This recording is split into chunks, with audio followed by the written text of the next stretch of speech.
We are live here at Sawyer Park with the net. We're going to have a good time tonight. Whether you're DIY or looking to hire, we're here to bring you the best information and options for you and your home. My name is Craig Williams, and I am hosting the show tonight. We got our first guest up, but before we even get to the guest, we got to thank our sponsors. Guys, thank you so much to Lone Star Appliance Repair. They have been our longest standing sponsor. You can always reach out to them at 936-647-2364. You can text them, call them, whether your appliance is old or new, get it repaired. It's always a pain to have to deal with a sales rep at one of these big box stores. Get your appliances repaired. Also, thank you to True Texas Solar and Roofing. They can provide you with a whole home off-grid system. It's not that you can be off the grid, but they can get you off the grid as much as possible through solar, whole home batteries, and generator backup systems. You can give them a call at 936-286-8325. And last but not least, thank you to Crazy Clean for sponsoring this show. You can reach out to them at crazyclean.com. That's crazy with a K and clean with a K.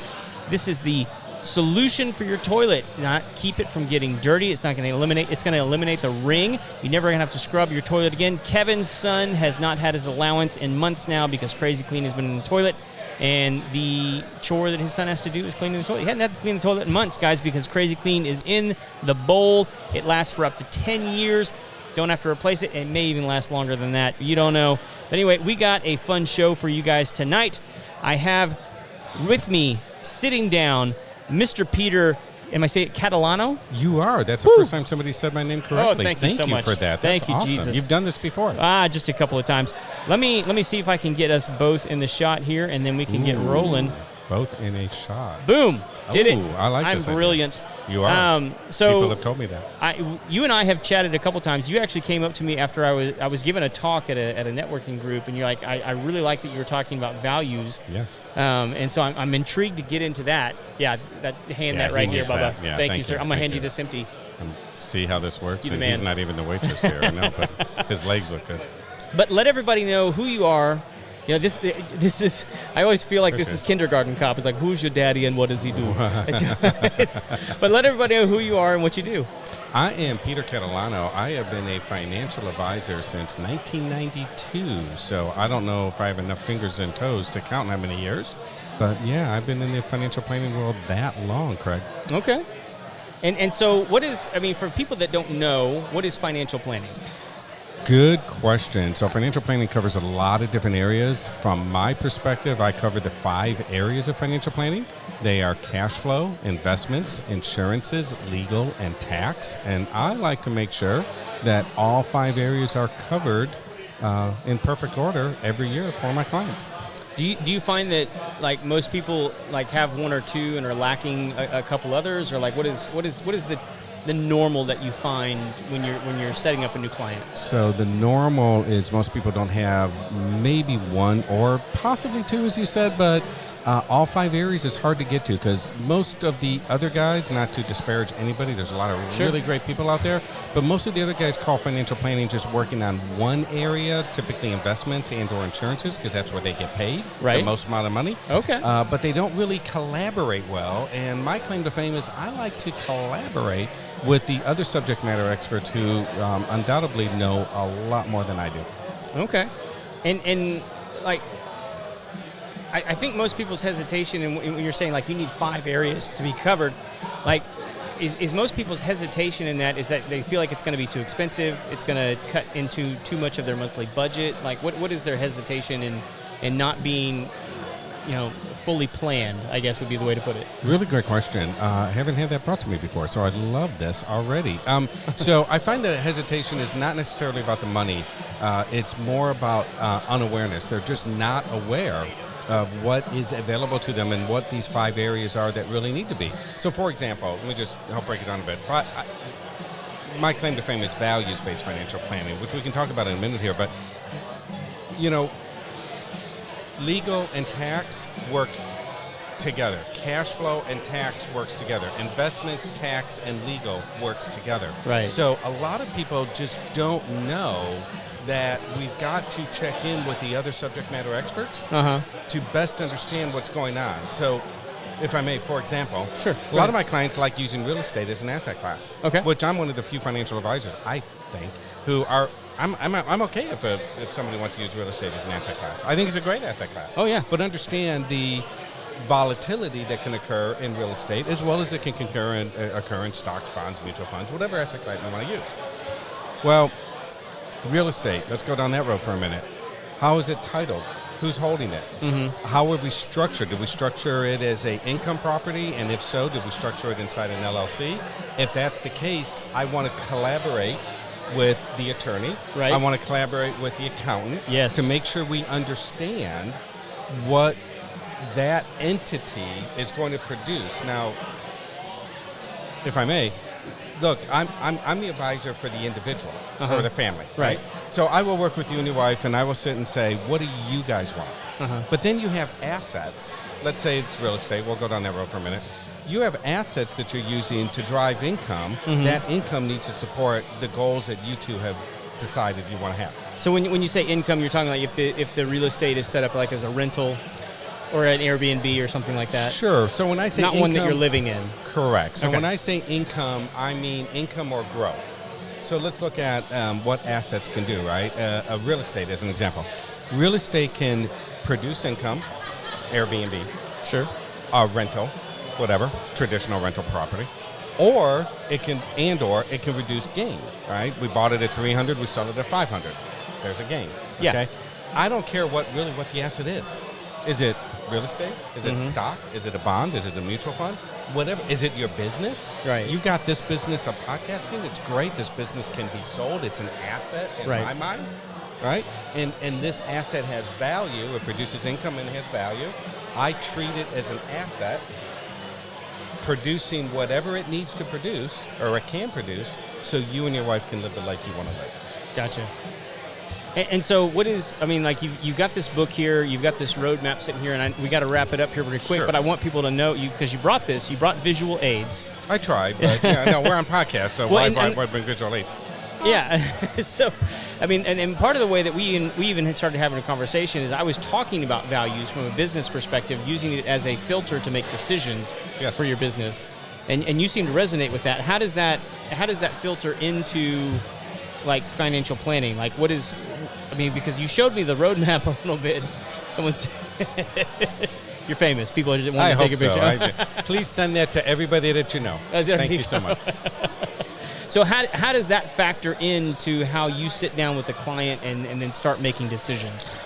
Thank you for asking that question. So I start every conversation with my clients in completing what is called a financial roadmap. Okay. And a financial roadmap has 3 key sections to it: your values, your goals, and where you're at today.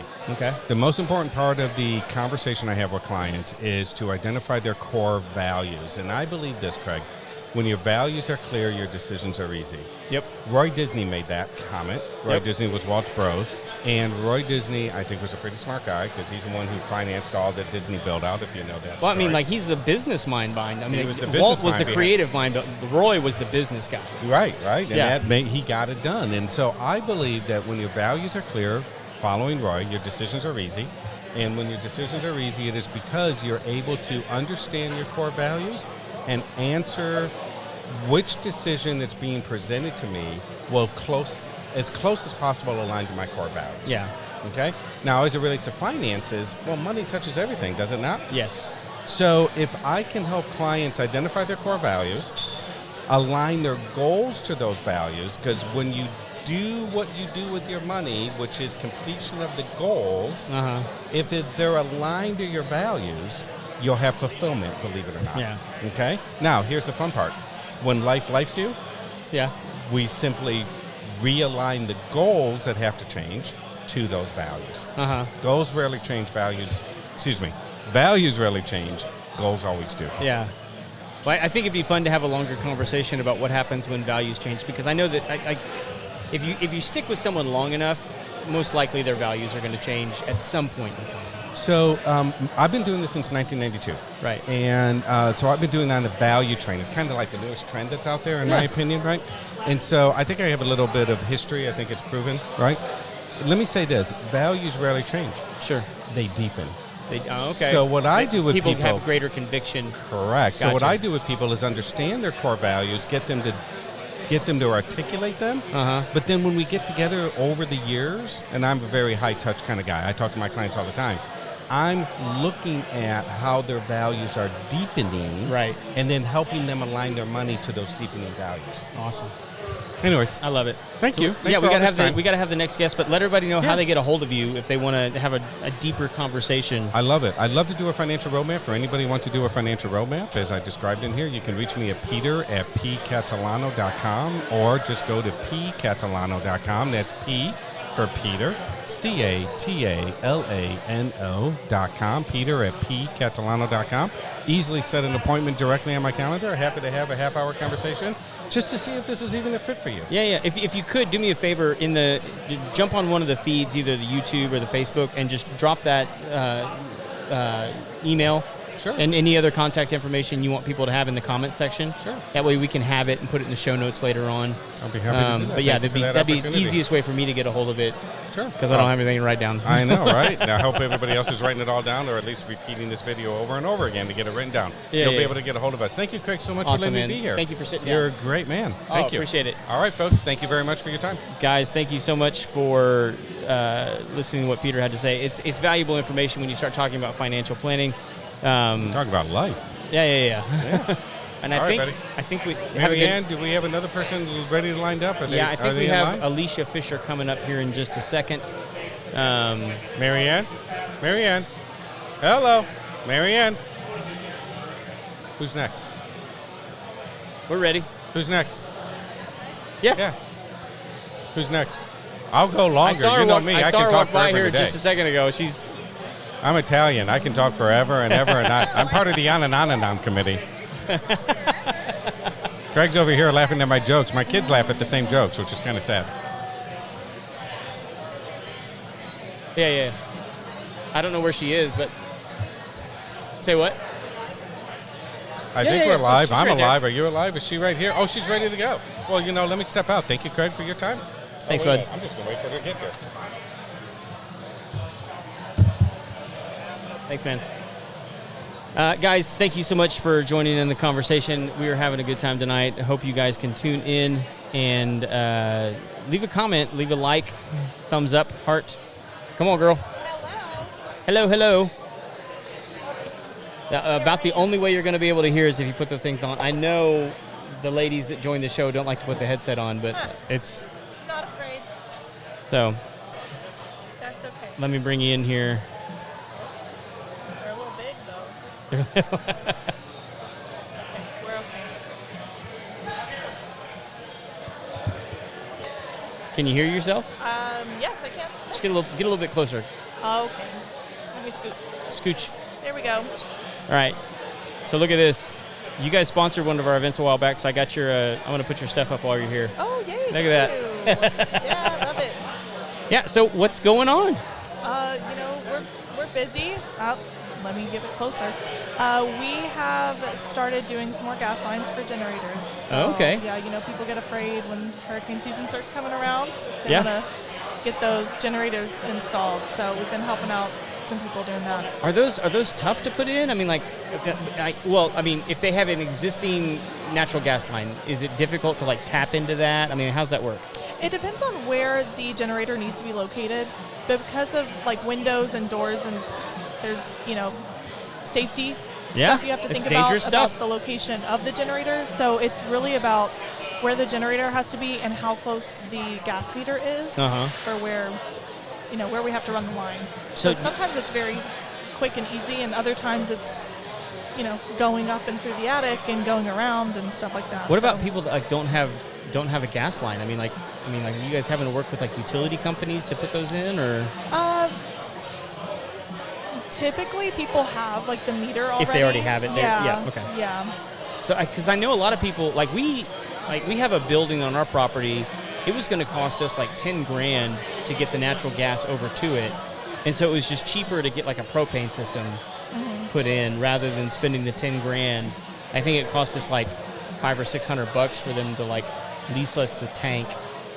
Yeah. And then however much it costs to refill it from time to time. I think that we recently did one of our first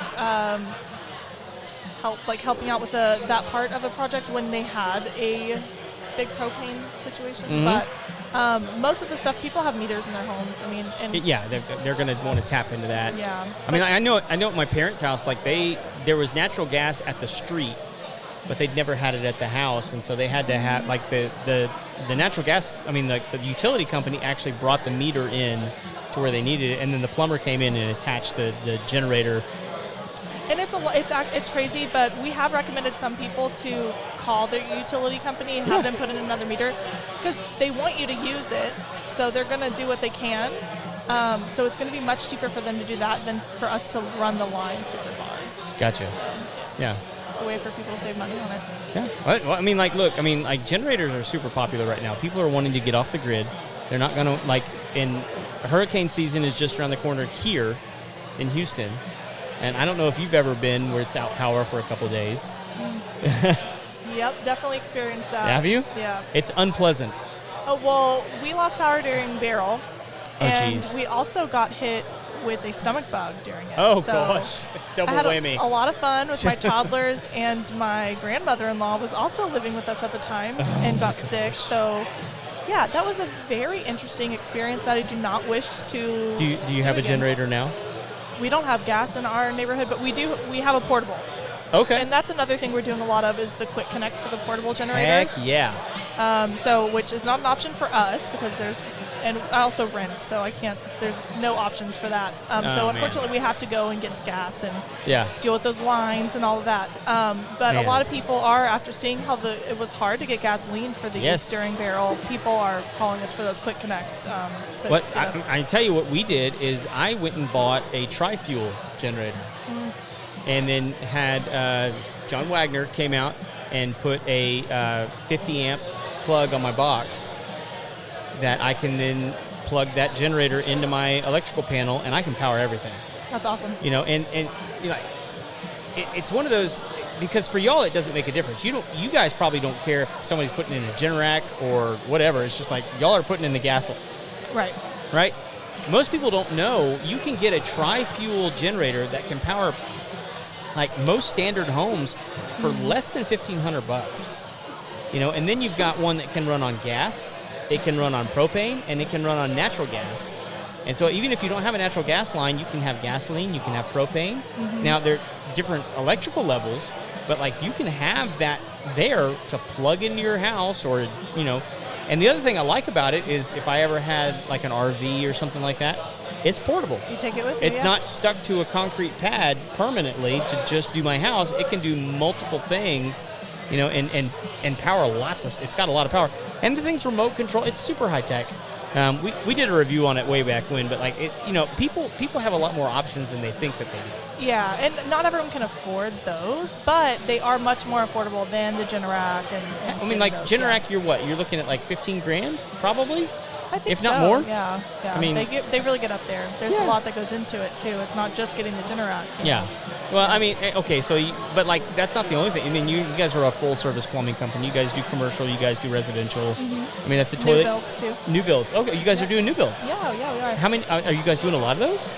We're about to start a house with the third company that we're working with, a luxury so like custom builder. builders. Yes, that's what we prefer to do. Okay, so this is something that I think a lot of people need to pay attention to because the way that you guys install plumbing on a custom home is going to be vastly different, I'd imagine, from a traditional builder. Homes, yes. Yeah, and we don't care to work with those because that's not how we operate. We come in, we don't just throw it together and say good luck. We come in, we handle it with care. We do things the right way. We don't cut corners. And those kind of builders don't love that. They want to cut corners. They want to. Well, they're looking to save as much money as possible. Yeah, they're flip and turn. Yep. Yeah. And so we do try and go for those luxury home builders. So we've got a couple that are about to start that we're really excited about. And we have some existing ones that we're in the middle of. So we're busy with that. And also it's summertime. We're getting a lot of realtors calling us. A lot of people moving in, stuff they need fixed. Moving in, selling houses. I mean, there's both sides of it are calling to get ballparks to help with negotiations and stuff. So we're really happy to help realtors do that. Yeah. Well, and I know one of the things a lot of people here are interested in, because we've had like several in a row really cold winters. And so we've had a lot of pipe bursts and things like that. And so I know a lot of people are getting their homes repiped with PEX. Yeah. Right? And you guys are doing that, right? Yep, we do the PEX pipes, and we do repipes. I bet someone earlier, they said they do plumbing, but just the basic stuff. But yeah, we handle it all. We do the repipes and mainline repairs, which, oh my gosh. So in the past 3 weeks. When you say like a mainline repair, what's that? The main line to the house. So like from the street to the house? Yes. Okay. So we've had 3 homeowners in 4 weeks.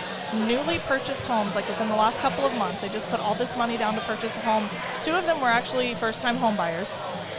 And they're calling us because they're having issues. One person, they're when they drain their washing machine, it's bubbling up in the sink. Some of them, it's just simple, slow drain issues. And then we get in there, we have to run a camera on their main line, and there's bellies or roots and issues where right now we're telling all the realtors we know, please recommend your clients to get a camera ran to check that out, because it's a few $100 before you buy the house to make sure you're not spending $10,000 or $15,000 after. So I mean, I feel like my worst nightmare. Well, this is similar to my industry, because there's a lot of people that when major catastrophes happen adjacent to what I do, people are like, do I send this to my homeowner's insurance? And it's like, no, like this is you. Like this isn't covered. And I imagine it's the same with you. Anything from the house to the street, it's on them. Yeah. It's not covered by insurance. And some people think that it's actually the city's going to take care of it because it's not in their home. Right. It's not like that. They don't care. No, and then it can get really costly when it's underneath the home because you're having to tunnel. So yeah, I mean it's not great. So I mean I've talked to a lot of realtors this week. I went to one realtor event and I told them, like, please have them run the camera. And it's not like, oh, we want to come do this. It's we want to protect them, because getting these phone calls, like it sucks, like having to be like, this is what it's going to cost. Right. I mean, real quick, because I'm getting the sign to kick you off. How much does it cost to run a camera like that? You said it's a couple $100? It's a $364. $364. Okay. To run a camera on your main line, or really whatever issue we need to find to locate. And ours is really awesome. We can actually save video, send it to you, so you have that proof where you're not just taking our word for it. You see what we're seeing. You see the roots, or you see the break in the line. And so it's a little cost, and it's going to save you a lot of money in the long run. Compared to the price of the house, yeah, it's minimal. Yep. I mean, like to have peace of mind, okay, I have an unobstructed flow of water to my house from the street. Like, this isn't going to cost me thousands of dollars later on down the road. And if they found something, how much would it cost to like mitigate that? I mean, like, it really depends on the location. Sometimes it's worth repairing a section. Sometimes if that section's messed up, there could be other stuff down the line. Right. And it might be better off just replacing the entire thing. Sure. So it varies vastly. I got you. Yeah. Okay, cool. But do you want to, I mean, like, I've got everything on the screen, but you want to let everybody know how to find you, how to contact you if they got something they need to get taken care of? Yeah, I mean, you can call us on our office line. It's there on the screen. You can also go to our website, which is fisherfamilyplumbing.com, and you can put an inquiry there. We'll see it and give you guys a call. And we're on social media, too. Oh, yeah, you guys are easy to find. Yeah. So thank you so much for sitting down. No, of course. Happy to to see do you, girl. It's been a while. Oh, yeah. Yeah. All right, guys. We're having fun tonight out at Sawyer. Have fun tonight, by the way. We're having a good time tonight. Bringing you lots of information about your home. I hope you guys got a lot out of that one. Guys, if you were a business owner and you, like, I'm looking out into the crowd.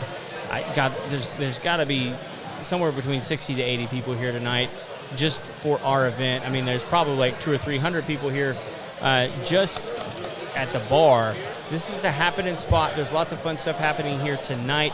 If you're a business owner and you have not had the opportunity to grow your business in the way that you want, this is the group to join, because you're going to find friends. You're going to find people who are in the same mindset that want to grow their business, and they're going to help you grow yours. So if you haven't checked it out, check out the net. There's a group probably local to you here in North Houston where you can join and find a group of friends and fellow entrepreneurs to help you grow your business. And here with me is a returning guest that has been with us many times, and he hates it because I always make him talk about other stuff, is my buddy David McGuffin. How you doing, bud? Man, I'm doing great. We are both enjoying some delicious old fashions. Cheers, man. Cheers. Man, it seems I'm looking out into the crowd and I see a lot of faces I don't even know. I've been part of the net now for close to 6 years, and half these faces I don't even know who they are. There's just a bunch of people here I don't even know. Well, we do have 5 teams all in kickoff status, so a lot of these people are from those teams as well, because we've been advertising it within the teams. We've been advertising it on all the social platforms. For sure. So I expect us to have 120 to 150 people here tonight. Yeah, I don't think that's even difficult. I think we're already at around 50 right now. Oh man, maybe even more than that. Mr. McDaniel just walked in the door. Yes, he did. What you doing, bud? So you can say hi. We're live. What's up, Chris? It's fine. Don't be rude. Goodness gracious.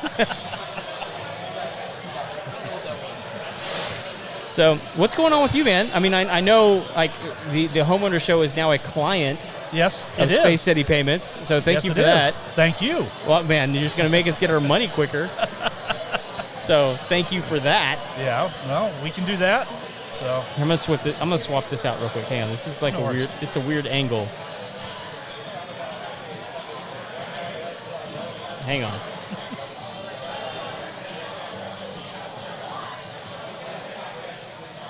That's much better. All right. So, I mean, for people who are in businesses that use credit cards, I imagine is your main client, right? Well, if your business takes credit cards, I probably have a solution for you. And the reason I say probably, because I have run into some that I just can't help. And what is it about them that you can't help? I mean, because I don't know a lot about this world. It may be their volume is too low. It may be the risk factor of the type of business they're in. Every business is classified. They have an MCC code, and that MCC code leads to basically what risk level you are. Right. So. And different processors may, or banks may say that MCC code, for you may be mid-tier, but for somebody, but another bank may say you're high risk. Okay. So, and that's why it's very important when you're dealing with, why you shouldn't just go straight to your bank for processing, or go straight to Square, or go straight to Stripe, or any of those, Do they have their place? Yes, they do. Absolutely. I mean, some of those POS systems are built more not because of their rates, but because of their ease of use, right? Correct. Square, perfect example. It's easy to sign up, easy to get onboarded with them. Yeah, I mean they'll send you the little swipe thing in the mail. And then then they'll do a risk assessment. It could be a month later, it could be a year later. It's basically the situation where ask for forgiveness or beg for forgiveness instead of asking for permission. Forgiveness rather than permission. That's the one. Yeah. So you run into that, but well, most people don't realize when it comes to processing is that it's one of the top 5 biggest expenses for a business. Yeah. You've got rent, you've got your overhead costs for your cost of goods sold and stuff like that, but credit card processing fees are. It's a big part. I mean, like for everybody in business today. I mean, like just about everybody's like, do you take a card? Do you take American Express? Do you take MasterCard? Do you take Discover? Everybody's 87% of all transactions now are done by card. Yes. Well, and like, what about like the digital transactions? Are those different? No, not now. So I mean, like Apple Pay. Just like taking a regular credit card. Is it, because like I can store all my credit cards in my Apple Pay wallet, so it doesn't make a difference which one I'm using. I mean, on your end is what I'm asking. On your end, is it? Yeah. No, because on my end, when you have it in your Apple Wallet or your Google Wallet, it's just like card present. Right. So you're not, the merchant's not losing anything by taking it from a digital wallet. Yeah. So like I've had a couple instances where I'm out and like, I'm an idiot. I've forgotten my wallet. I need to get some gas. I'm literally using the map search feature to find out like which gas stations take Apple Pay. Yeah. And so like do all of the systems that you put in place, I mean like are they Apple Pay, Google Wallet? 90% of them are. Okay. I would say 90% of any terminal or point of sale system that we provide will be able to take Apple Pay or Google Wallet. So it's like I can point my watch, I can point my phone at it, and I can just pay right there. Yes. So like are there other ones other than Google and Apple? Oh man, there's one called SensePass that I have that actually incorporates the buy now pay later into the payment ecosystem, so that you can get Affirm, Klarna, Zip, Snap, all those actually incorporated into the payment ecosystem. Interesting. So, yeah. Another thing that's coming down the pipe, and I learned this last summer when I was at Southeast Acquirers, was biometrics. Oh, how are they doing that? Like Face ID? Like Face ID, Face ID, or I don't like that. For our iris scan or thumbprint. Not a fan. It's I know you may it's not be coming. a fan, but it's coming. I know it's coming. I don't like it. It's too invasive. Crypto is here. Really? Yeah, I don't ever place it because nobody really, unless you're doing. It would make sense for like a car dealership or maybe a furniture store. That's the really thing high-end that causes item. these different cryptos to spike. Is if what's the stadium that the Texans play in? NRG. So NRG releases a press release that says, "Hey, all of a sudden now we're going to start accepting Doge as an acceptable currency to purchase beer in the stadium." Well, that's going to cause Doge to spike in value because now it's an accepted currency at a location that does a lot of business. Yep. And it's weird to me how that even works. It's like it's not really based off anything. It's like whether or not it's accessible. Yeah. The accessibility is the value, not necessarily the value of the currency, but the accessibility. Well, the payment ecosystem changes literally on a daily basis. There's always stuff coming through, coming down. Yeah. And we try to stay on top of everything and keep up to date with what the trends are. But right now we're still plastic mainly and digital wallets. Yeah. Crypto makes up less than probably 0.5% of all transactions. Sure. The buy now pay later. I mean, it's starting to become more acceptable now, especially like some food stores are doing it now. I've heard. People paying for their groceries with Klarna or Affirm, and buying a whole bunch and then just paying it off a little at a time because they can't afford their groceries now. Jeez. I mean, the stories I've heard. Financing your groceries. Yes. That's crazy. It's crazy that people are in such a financial pinch that they need to finance their groceries. Yeah. So. But it does seem as if we're on a better trajectory than we were. We are. I'm not trying to be political. No, I mean, we're not. I'm like, here's the thing, man, is we're talking, like the news right now is talking about how we're potentially going into war with Iran. Yeah. Right? Oil prices will spike. While at the same time, prices of things are not going through the roof. Yeah. That's crazy. And usually talk of something like this, oil prices go through the roof. Things up. And things seem to be, and that's the thing I think people need to pay attention to. It's like, it's not that like that would be horrible to go to war. It'd be absolutely horrible. But even at the idea, the very real idea that we could be going to war and prices haven't skyrocketed. Yeah. People aren't storehousing toilet paper right now. It's like do you realize how like stable everything is right now to even be in that situation and not having to be paid? And most people don't realize that. That's crazy. And it's because it's not a political statement. No. It's just like, how it's is that fact. happening? Well, it's fact right now. Until something changes, it's still fact. Yeah. Yeah. So, yeah. It's nuts, man. Yeah. So we're actually on time, man. We're doing good. Yeah, we still got a couple minutes, man. Yeah. Like we're ahead of schedule. Yeah, we got a couple of minutes. When is the last time this happened? I was kind of stressing out. I was like, we got the next guest, and it's like, no, we got a couple minutes, dude. So I need you to do me a favor. Yeah. When you get down from here, I need somebody to bring me some calories.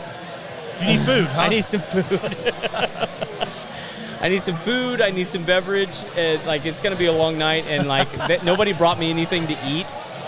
Man, look at this crowd tonight, man. Dude, it is filling up fast. I love this. I think 20, 25 people have come in since we've been Mr. Chris Honeycutt is just pointing his finger at me. Have you met Chris? Yeah. Yeah. So his wife, Amy, if she's here tonight, she does home organization. Okay. She is fantastic. Yeah. The only reason I'm remembering this right now is because 3 years ago today we interviewed her on the show. Oh, yeah? And like for her business. And she owns a couple of different businesses. She's fantastic, dude. Yeah. You need to meet her if you haven't had the chance yet. Well, I'd like a warm introduction. There you go. So anything else happening in finance and in transactions that we need to be aware of? Well, on the finance side, Space City Payments, as you well know, Excalibur Pest Control, your other business is one of my finance clients. But we have just recently added a new, as in the last week, a new direct-to-merchant program strictly for the home services, the trades. Really? Yes. Okay. And then I've got another one coming down the pipe. They're telling us it'll be 6 months. We're hoping for a mid-July launch. Okay. For another direct-to-merchant that's going to include, auto repair, jewelry, finance, furniture, med spas, medical, veterinary. Interesting. So that's going to be another direct-to-merchant that we have coming down the pipe. Huge, so like just veterinary. Veterinary costs can be outlandish. Oh, I know. And like you stand in front of a veterinarian and they're telling you like what it's going to cost to like save your best friend. Yeah. And then you're having to weigh the cost. Yeah, and it's like, is it worth it? And you're like, it's my dog. Man, I can't let my dog go. Dude, that's my dog. I love veterinarians. Let me just put that out front. But that is cruel. I went to a school It that is was known cruel. for its vet program.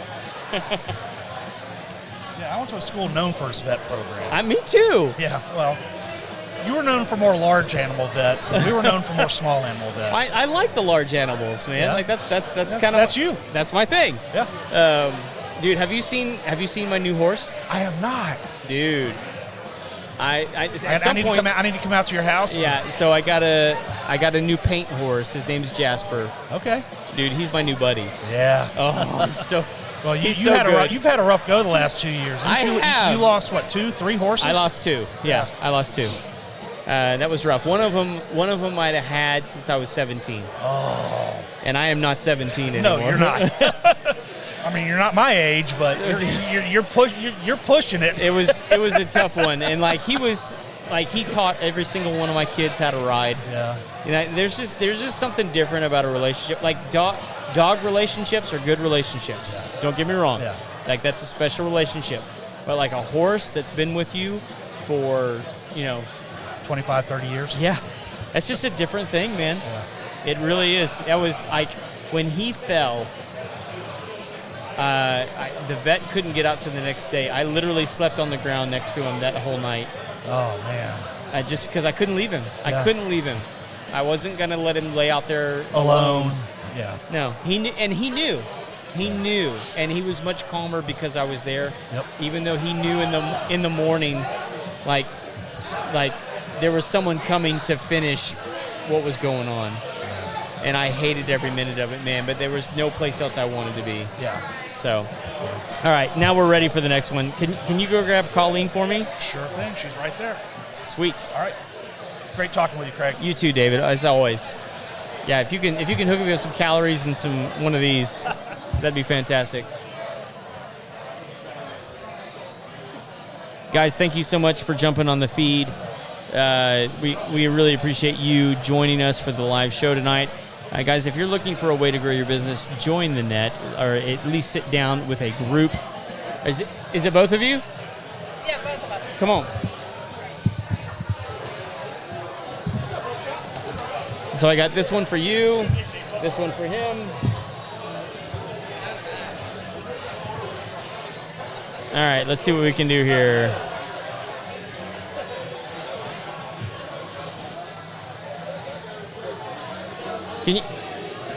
I need you to scoot in just a little bit, right in front of that mic. Perfect. All right, so can you guys hear? I know you guys can hear me, but you probably can't hear yourselves. You're gonna have to get right up on these things. Hello. Hello. There we go. All right. All right. So let everybody know, guys, who you are and what you guys do. Colleen and Howard Bass. We started Bastion Creations. What creations? Bastion, Bassion. It's a cross between our last name, which is Bass. It's a cross between our last name, which is Bass, and Passion. Okay, I got you. All right. We're making words. I got you. I'm following. We make wood and resin charcuterie boards, as well as cutting boards, acrylic board coasters, tiles. Awesome. How long you guys been doing this? About a year and a half. Year and a half. Mm-hmm. What were you guys doing before? Well, we weren't really in business. We both work in different jobs. Okay. But well, no, I think people like this is what people want to know. Like, what were you guys? Well, this all started when I told Colleen I wanted to retire in a couple of years, and she told me to go get a hobby first. So he decided because she can't have you sitting around the house. No. So he decided to take up woodworking. And Awesome. We took a class at Rockler. It's as close as you can. Oh, it's loud we took in here. a class at Rockler, and we made a wood and resin charcuterie board. Okay, so like Rockler don't they have like a store nearby where like you can go in and kind of test drive everything? And the one we're at is up in Spring on Kirkendall Road. Yeah.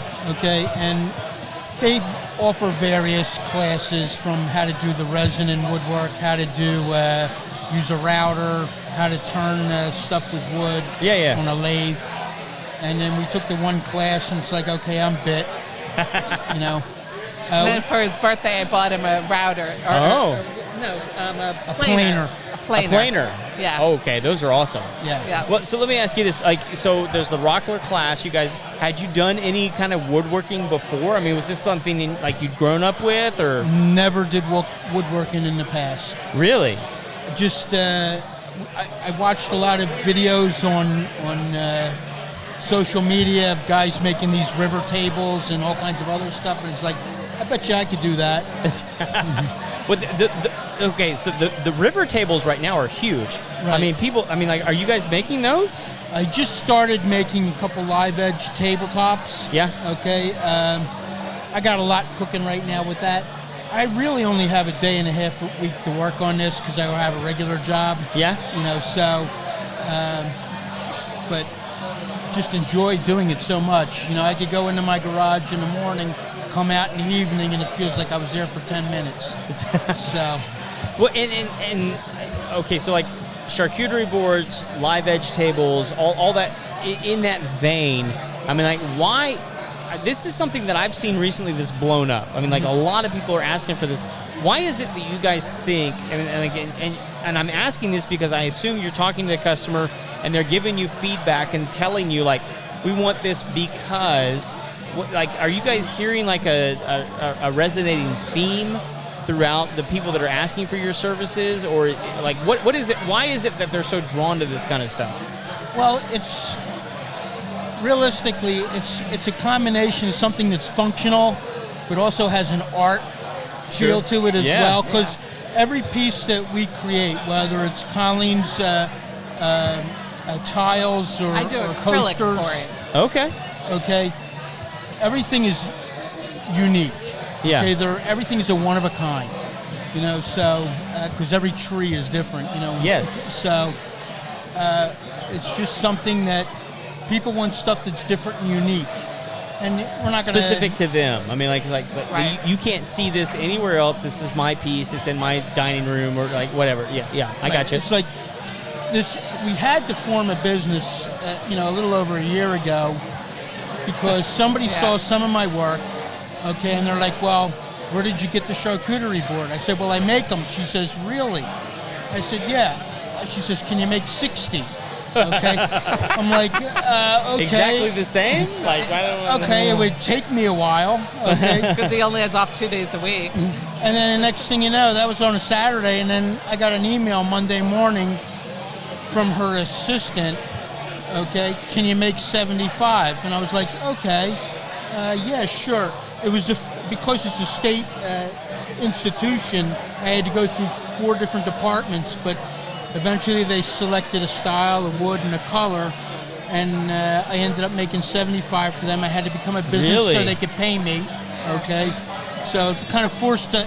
We didn't plan on starting a business till this past January. Right. So it kind of like forced us to move things up a bit. So a department in the state of Texas ordered 75 what from you? They gave them away as donor gifts. It was for a charcuterie college. board. Charcuterie boards. Yeah, charcuterie It was board. Sam Houston State University. Sam Houston State. Okay. I'm actually going up to one of their camps next week. Great university. Have you guys ever been to their camp? We went to when we dropped the boards off. It was at one of their administration buildings. Yeah, so They have a camp. This is starting next Thursday. It's a camp for kids in foster care, and so the Sam Houston opens their camp to this group to bring foster care kids in and just have a blast out there on the lake at the campground, shooting arrows, running around, sleeping in the camp. I love that university. They do such a great job. They have an incredible outdoors. I'm so happy that they were a client of yours because they're such a great people. Yeah. So well, they definitely kicked our business up a notch. Up Yeah. a notch. Yeah. Was it somebody that you knew there, or like? No, just somebody I was doing business with the regular job. Yeah. Okay. Saw my stuff because I was actually selling one to somebody at work. Yeah. Okay. And then that's how it all happened. But that gave us the incentive to move up our timeline. And, listen, a couple more years till I retire, we're hoping to make a nice business out of this. Yeah, absolutely. We're a startup. Because I'll never physically retire. That's just not, it's not in my DNA. I hear you. I hear you on that. Listen, my dad's 88 and still going in 3 days a week. Yeah. So. Well, so like, what is a typical charcuterie board? Like, what size are we looking at? You're looking anywhere. I make them square, I make them long, but like a more popular size is like about 9 inches wide and about 19 inches long. Cutting boards. I did one recently here for somebody that's in the room tonight. He wanted something that was 16 by 21 inches. But I did mixed woods. I used Padauk, Purple Heart, Black hard walnut. maple, black walnut. Just something that looks unique and different. Yeah. So my wife actually bought me a cutting board recently, which I was super excited about. You guys familiar with Lonesome Dove? What's that? Lonesome Dove? No. No? I've never The heard book or the miniseries from the 90s? No? Not familiar. Oh, come on. Look, if you need to like suck 8 hours out of your life, just go look it up. It's an 8-hour miniseries that they. Okay. It's a Western Okay. Oh, okay. about a cattle drive from Texas to Montana. Nice. And the main focus is like 2 Texas Rangers, Augustus McCrae and Woodrow Call. And they decide to get in the cattle business and drive a herd of cattle that they stole from Mexico all the way up to Montana. Wow. And it's Larry McMurtry is the author. He wrote like 4 books about those characters. But anyway, in that book, there's a cattle company sign. And so my wife had the cattle company sign carved out of a CNC machine Oh, wow. onto the backside of a cutting board. and it is my favorite possession right now. I love it because it fits a full brisket on it, But like my complaint about it, my only complaint about it, is the minute I started cutting meat on it, it started putting grooves in the wood because it was softer wood. Yeah, you got to use hardwood. Yeah. I actually researched that because, all the different things that I belong to on social media, that watching guys do different things. The wood hardness has to be what they call a Janka hardness scale. Janka hardness? Janka, Janka. Janka, okay. Which is a hardness scale for the different varieties of wood. Yeah. As long as you're over 1,000, you're good. So. Are there particular woods that you can do that with? Correct. Which ones? So, like, black walnut has a Janka hardness of around 1050. Okay. Other ones, like Paduke, are like 1,500. As long as they're over 1,000, you're good for a cutting board. You won't get a lot of scratches in there. Yeah, like as soon as I you'll start still get using. some. Sorry, go ahead. You'll still get some scratches. Sure. Yeah. I mean, it's a knife. I mean, like, it's gonna do its thing. But like, it was like the very first one. I was like, ugh. What kind of wood is your board made of? I have no idea. No idea. It was a present. I wasn't gonna ask questions. Like, I know the guy who made it. I'm not gonna go like badger him. But like at the same time, I'm like, I know this isn't that hard because it's like, like my knives, I keep them pretty sharp, but like I don't keep them that sharp. And it was like went right into it, and I was like, well, it's like I just started experimenting with doing mixed types of wood, but I made a big ashtray for like a cigar. Yeah. With a coaster attached to it. Okay. So it's like at the end of the day, whoever's smoking a cigar, they got their ashtray and they got their coaster set for their glass or whatever they're drinking. That's something I'm going to look into getting into one of the cigar shops. Oh, absolutely. Something like that. I'll provide a cutter and like a cigar case with it. Yeah. I have a fella that actually does laser engraving for us also. Oh, very cool. So. That's where it's at. Yeah.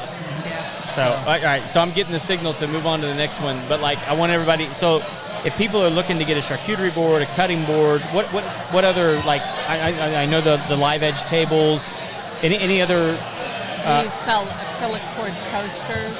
Right, I can't hear you. We sell acrylic cord coasters, tiles, crosses, hearts. Oh, beautiful. Okay. Yeah. And if people want to find those, how do they get a hold of you guys? We're at bastioncreations.net or bastioncreations.etsy.com. Oh, you guys are on Etsy? Yeah. Mm-hmm. Okay, so could people just search on Etsy, and if they're just looking for Bastion?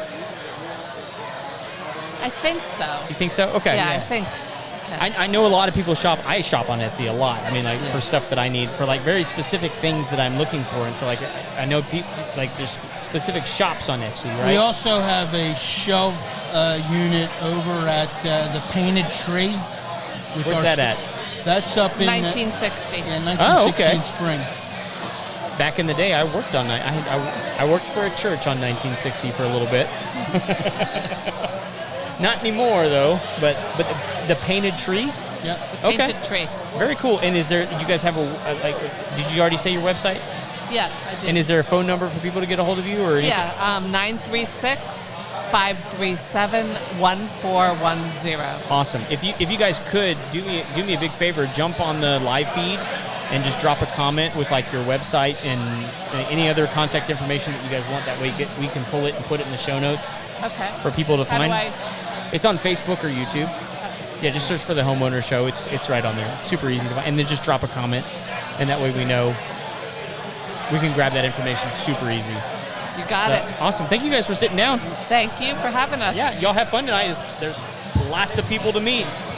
Thank Guys, you. we are having a good time tonight. Look, if you need a live edge table, you need a charcuterie board, you need a cutting board, or any of the other things that they mentioned, like these are the ways that you find people who are going to produce those quality products that you want for your home. Oh. Come on in. May need to adjust that. Yeah, turn that one this way towards me. No, the other way. There you go. And then turn that one this way. Like this way. Keep going. Yeah, keep going.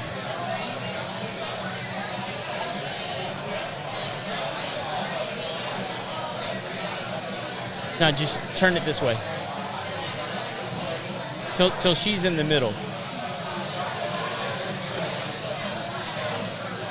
Keep going. A little bit more. Sorry. All right. Let me see here. All right.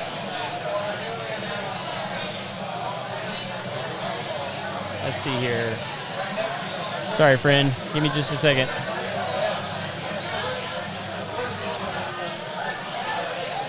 Give me just a second. Yeah, if you can put those on, you'll hear a lot better. Okay. I know ladies don't like to put them on, but can you hear me now? Oh yeah. There you go. Oh yeah. Give me just a second here. Okay.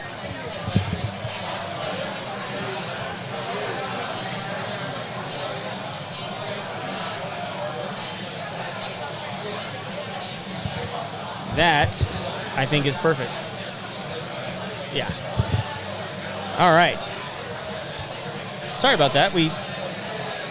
Look, when you come to the bar, you're going to encounter some drunks that are going to kick your equipment. It's just the way. Oh yeah. It's just the way it is. So you're going to want to get right up on top of that thing. Okay. If you can't hear you, they can't hear you. Uh-oh. It's loud in here. I talk soft. Where are they listening from? Where are they listening from? So we're live on Facebook and YouTube right now. Oh, okay. Yeah. So, and like next week, I mean, geez, I hate to, like, usually like when I tell people the numbers, it scares the bejesus out of them. But like, so just know, we'll talk about numbers. It's like one person. That's right. Right? Yeah, it's like two people. It's my grandma and my aunt. That's the only people listening. That's really.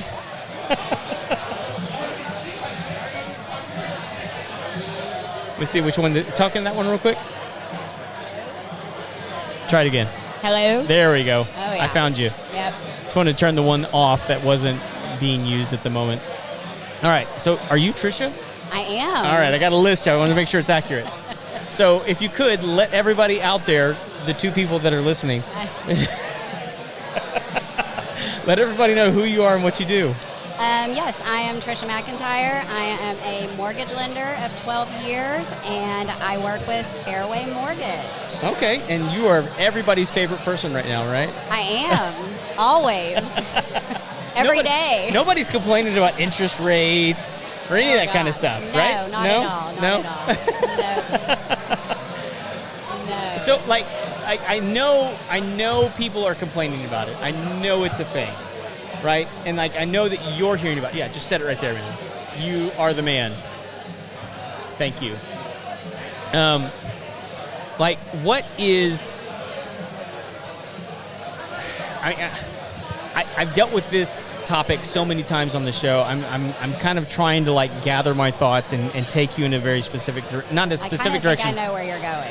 But like, I want to know what is people's main complaint when they get the feedback from you as to what they actually qualify for. Okay, so to be honest, I really don't have a lot of people complain. Sure. Because I go a different route. I have the conversations with them and I ask, what is your comfortable mortgage payment? Okay. So therefore, we're basing it off of that versus like where the interest rate is and everything. Okay. So want to keep them comfortable. I mean, you can be pre-approved for $400K, but you only want a $2,000 mortgage. I'm not going to say, hey, here's a $400K pre-approval, go out there. Right.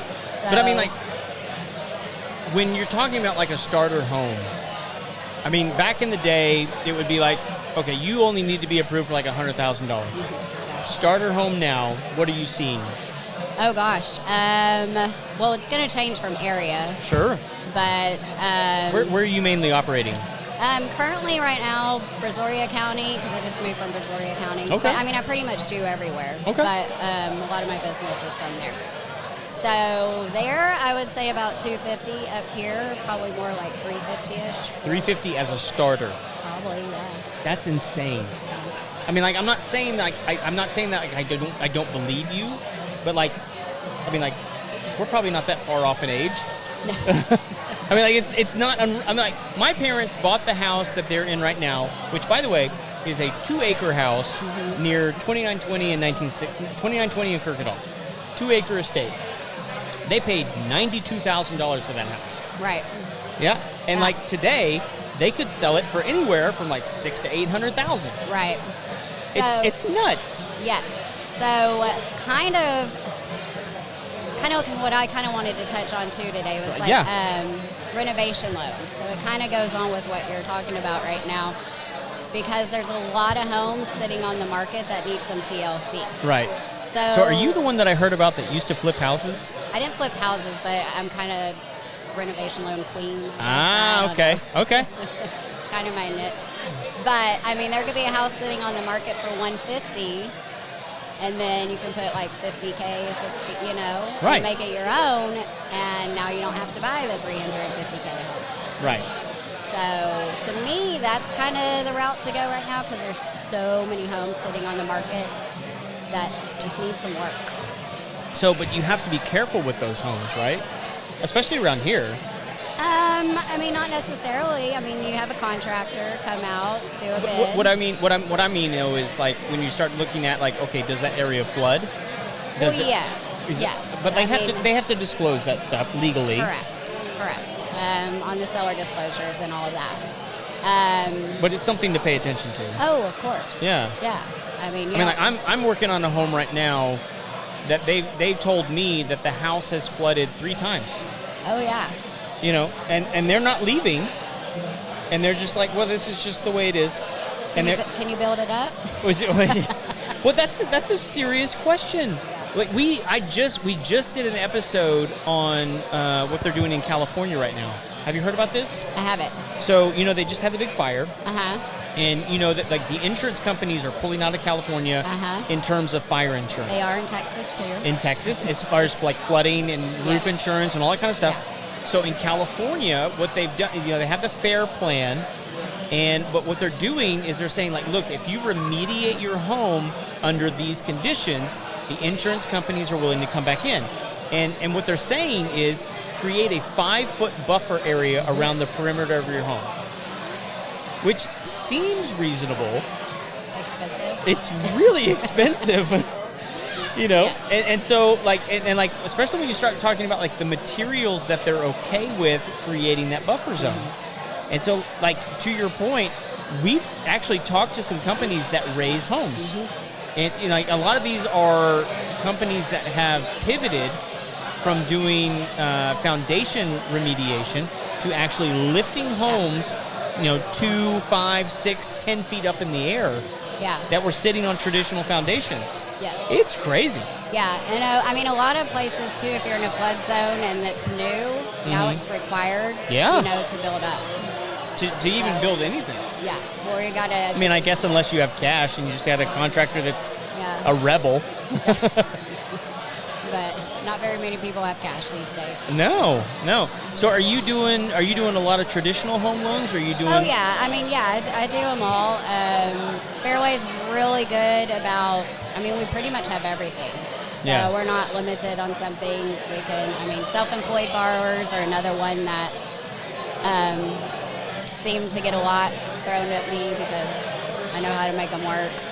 But, yeah, FHA, VA, we do no lender fees. We love our veterans. Yes.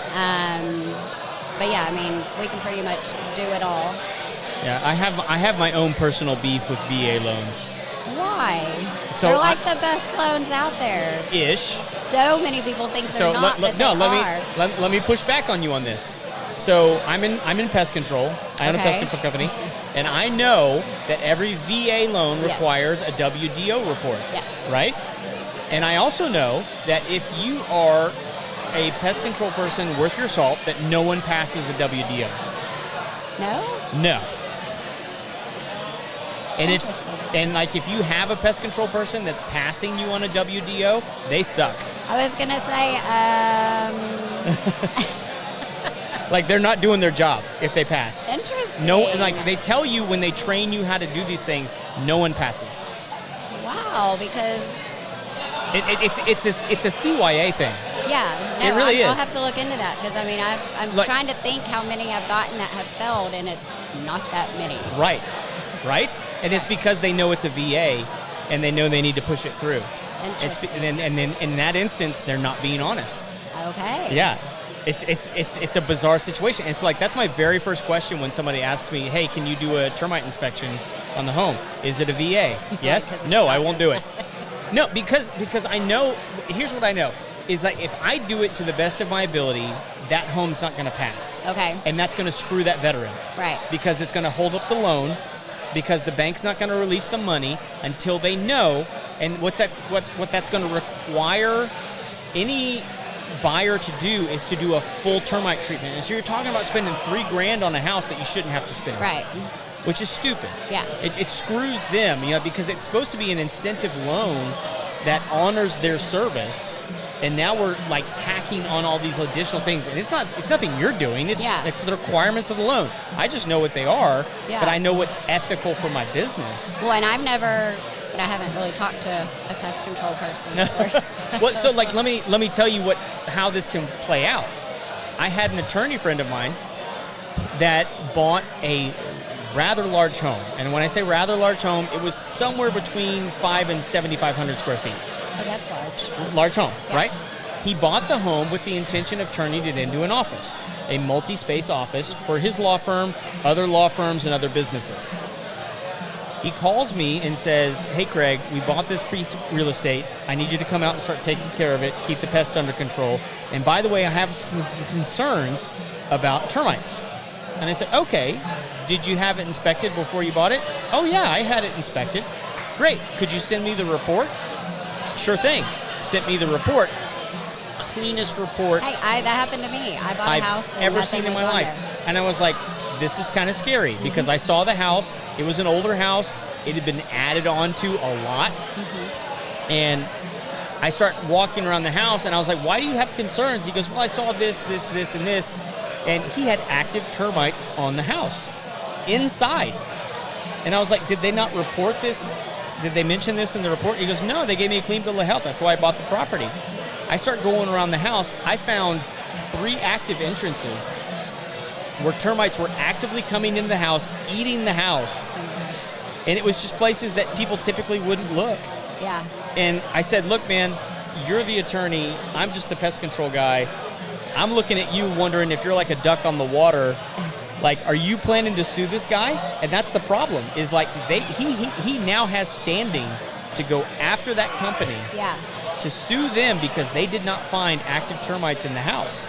And that's the problem with the VA, is so many people want to be compassionate Right. and empathetic towards them and get them into the house, but not do a good job actually inspecting the house. I And- think that happens with, any loan though. Really, I think so, not too. just VA. Oh, So, yeah. I mean, because what you were just talking about, when I bought a house and the same thing happened to me. Mhm. Bought it, inspection, no termites, moved in. I'm like, what is this? Yeah.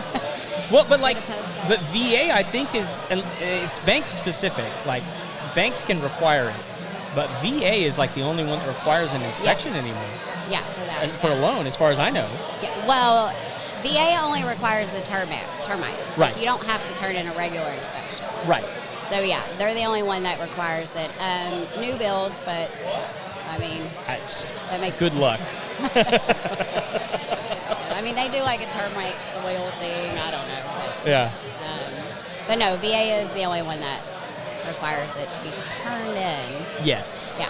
Yeah. And I hate that I have to like be honest. That's such a weird sentence to even say, right? I hate that I have to be honest with people who are trying to buy a home. No, I mean, you have to. I'm the same way. I mean, like, I turn down business all the time. Yeah. I'm not going to do a loan just to make money off of it. If it's not going to benefit you long term or put you in a good situation, Yeah. I'm going to say no. For sure. Yeah. So Are you in a net group? I am. Which one are you in? The online one. We just Oh, really? started. Oh, okay. Very cool. So you guys had the Dave and Buster's event last night. We did. That seemed like it went really well. It did. Yeah? Yeah. I'm sorry I couldn't make it, but... No. You're busy. Well, Get ready for today. That's not an excuse. No, I know. Yeah, you're good. But I think there was another one last night, too. Yeah, there was. There was like a wine event, and then the Dave and Buster's event. Guys, like the net has a lot of events, Oh, for sure. and this is our biggest one. And like, I'm not going to be shocked if I hear that there was like 150 people here. Yeah. It's crazy. I mean, I had to park way back there. Did you really? Well, I'm so happy you got to sit down. I haven't had the chance to meet you before. I'm so glad you got to sit down and just Yes. visit for a second. Yeah, this has been fun. Yeah. I might need one of these in my bedroom. I think that's choice. I have it in a different building outside of my home, but like, you know, put it in your bedroom. It's fine. You could probably make a lot of money doing that. Yeah, that probably should have probably said living room. There you go. Keep them separated. Yes. Keep them separate. Well, so people that might be interested in needing a loan, they need a good broker. Like, how do they get a hold of you? Yeah, my cell is 832-488-4321. Oh, just sharing it right there for I don't everybody. care. Yeah. It's my business line.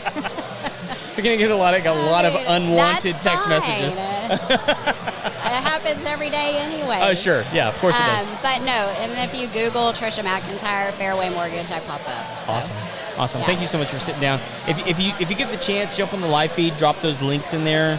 That way we have them. Okay. So we can just grab them, copy them, put them in the show notes. Soup makes it easier for us. Yeah. And also gives us a little bit of engagement on the live feed. Okay. Yeah. Awesome. This was fun. Thank you. So, Try and make it fun. yeah. Well, thank you for sitting down. Have fun. Yes, I will. Bye, guys. All right, guys.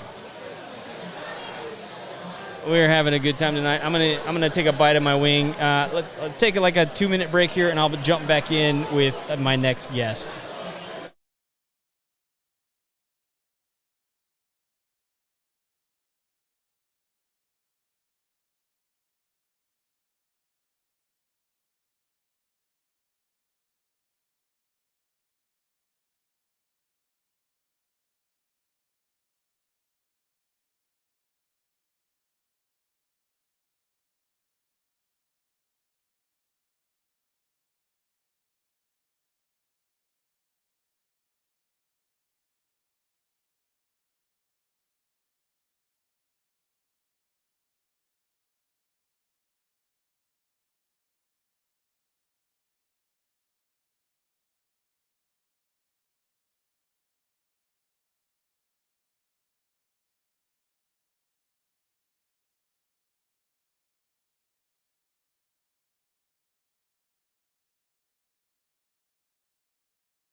A piece of chicken.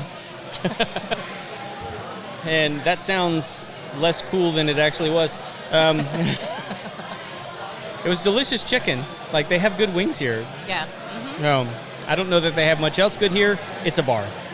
I like if it's a bar, I assume they can do chicken wings pretty well. Yeah. Yeah. Depends on how much you drink. I'm getting there. Yeah, I'm getting there. So let everybody, let's see here, scoot over just a little bit to your left. All right. There you go. I'm Perfect. Out of frame now? Yes. Hang on. Let me do some adjustments here. Do I need to just look? No, you have a stronger on-screen presence than everybody else. That's the problem. What does that mean? It's like good or bad? It means you capture the attention of the camera. Like you draw people in. Okay. All right. Yeah. So let everybody know who you are and what you do. Sure. So my name's Jackie Parker, and I do a ton of things. You do something. Okay. I do. Yep. My primary business, and what I try and stick to my lane, is marketing, digital marketing specifically. I own a company called Digify Local, So we're a full-service digital marketing agency, doing everything from websites, Google Business Profile management, optimization, social media management, email campaigns. It's easier to ask what we don't do predominantly, and so the other companies that I own, I do the marketing for. So I do try and stick to. So you do the marketing for your own companies that are outside of Digify. Correct. Yes. Gotcha. What are the other businesses? So the other businesses, my husband and my brother and I own The Experience. So it is a bougie axe throwing venue in I love it. Tomball. We're a little bit more upscale, less dude's garage, and more like date night, family night. I was very intentional with that. And then working on opening up with a partner a dive bar in Old Tomball. It's called Drifters Dive Bar. Oh, okay. And I'm also a hair, makeup, and spray tan artist, and I own a Dollface studio. I've been doing that for like a decade. So. Oh my gosh. Yeah. So like, I'm just gonna put this bug in your ear. Yeah. Like, do you know that 203 Main in downtown Conroe just shut down? I'm not familiar with Conroe, so what? So 203 Main is like a really old bar that sits on a corner, and they have a massive outdoor patio as well as like a secret like kind of speakeasy behind it. And the people running it just shut it down. So all the things inside are available? Everything's done. Huh. And so like somebody was telling me the other day, like, hey man, you should buy that building and reopen it. And I was like, that's tempting. I love a good dive bar. It's such a cool space. Yeah. It's such, and like they have a great live space. They have two stages, you know. What? Yes. You should do it. An outdoor stage and an indoor stage, and like it's a much bigger space than people think when you look at it from the outside. But anyway, I love downtown Conroe. Like it's such an untapped thing that people, you know, like people have tried to do stuff in there. Yeah. Almost every new idea has completely failed. Why? There's not a lot of parking in downtown Conroe. That'll do it. That's a struggle, I think, for a lot of the businesses down there. But there's also still like just too many like antique shops. Yeah. For it to be like a cool place to hang out. Okay. Well, that's how Old Tomball has been for a while. A long time.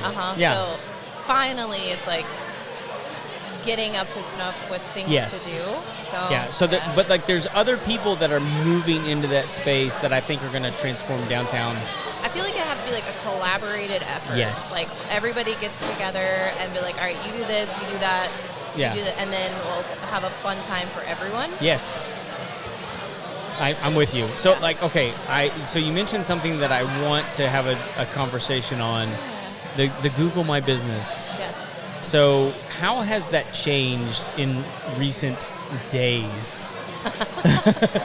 Because I know I know it's an ever transforming thing, right? I mean, like because you used to have to get a postcard, you know, much easier. Right? I mean, like, but like how because it's such an integral thing for people to be listed. Like, okay, and tell me if I'm wrong on this. I actually think Google Maps is a better search engine than Google itself. And I think Apple Maps is the same thing. I think it's a better search engine. It depends. That depends on your query, I suppose. Sure. So more like brick and mortar. But like so if I'm a tourist and I go to New Orleans. Okay. Yeah. You know what I'm saying? Mm-hmm. Yes. Like that's what I stick to. Like if I go out, like I'm pulling up my Google Maps. Yes. But in terms of changes, it's now, okay, rather than Google My Business, it's Google Business Profile. So it's going from GMB to GBP. And people get confused still when I say... Is he messing with you? Yes, he is. Okay, good. I don't know how frowned upon it is to flick off people from on the camera. But, so, it's changed in many, many ways. Yeah. I mean, back in the day, you would just get a postcard, and the response time for emailing them would be, much quicker. And now it's become more imperative to really lay down the groundwork for your business before even doing your Google Business Profile. And for people that don't know, what even are we talking about? I mean, like, what is that? For like what to do before? Well, no, like, what is it? I mean, like, I think there's a lot of people who are in business that like don't understand what like GMB even is. Google My Business. You know, if you're in business and don't know what it is, that's a problem. It's a big red flag. So educate yourself starting off, like what it is and really how imperative it is to the success of your business. And a lot of people just don't realize how imperative your online presence is for the success of a business. And having a GBP can make or break it, and break your business. And I've seen it. I have absolutely seen that happen. So in order to get that, right, you have to lay down the groundwork, which is like your citations, like your name, address, phone number, Yellow Pages, Yelp. You want to go out and get like hundreds, thousands of those. But to start off, maybe like 150, 200. And you build that trust with Google. And then once they have that trust, then you can go in and try and verify your Google Business Profile. So in terms of how it's changed, now you have to do a video. It's almost impossible to get around doing a video. There are certain circumstances, but when you say doing a video, like you have to get like on a video chat with somebody from Google. I wish you actually. Yeah, honestly, I wish. No, you have to. You just get on. It's through AI, of course, and you have to do it in under like 2 minutes. And so I have literally just done this for clients, and I'm running around, or like they're on a dirt road and I'm driving down real quick, trying to get this under 2 minutes. But you've just got to show everything with your business for them to really trust that that's where you're at. Even if you don't have your address listed because you work from home, you still have to do it. Really? Yeah. Yeah, so like we've actually looked into. Have you seen these Garages of America? Is it a show? No. Or It's a physical location on 1488. No. What is that? They are garages. Rather than renting them, you can actually purchase them. But it's like a storage facility. Oh. And most of their clients are people that own classic cars or have car collections. Dope. Right? And so we looked into buying one as a business location. The problem is you can't have a mailbox. Okay. And so you can't... Like at all? At all. Why? It's just how they operate. Okay. And weird. Yeah, it is weird. But you can have an address. You can have an address, but you can't have a mailbox. Is that just a USPS thing? I don't know. No, it's a them thing. Okay. Yeah. That's weird. It is weird. Okay. But like it's because most of their clients don't need a mailbox. They just need a place to stow their really expensive cars. That's fair. But like it's a great location for our business. Yeah. And a place for us to park our trucks and all this and like it's pretty affordable. Yeah. But like we're genuinely concerned that we can't get our business profile listed. Oh, I wouldn't worry. Like just because you don't have like a mailbox, I wouldn't worry about that because really there's not a lot that's actually like physical paper these days. It's all pretty much online, so it's doing the video. Really? You don't have to do the postcard thing anymore? I wish we were back in those days. Like, man, that would just be so much easier. Yeah, I think so. Maybe. Yeah. Well, in that case, probably not. But yeah. That's kind of the thing. Is like, well, and like when you're dealing with like temporary workspaces. I mean, like you might move one location to another from month to month. I mean, like. Oh my God, that's a whole other thing. Yeah. Mm-hmm. Yeah. Are you dealing with that? Well, I've got some clients who are bouncing around just because of just one thing or another, and so we've had to wait to change their address on their Google Business Profile because it would have pinged red flags and would have caused so many issues. So yeah, they have trust issues. They're like an ex. Is it so? In your opinion, is it more difficult to start a business because of that now? Because people use Google, they use Apple Maps, they use all these things, not Yelp. They're the Gestapo. I can't.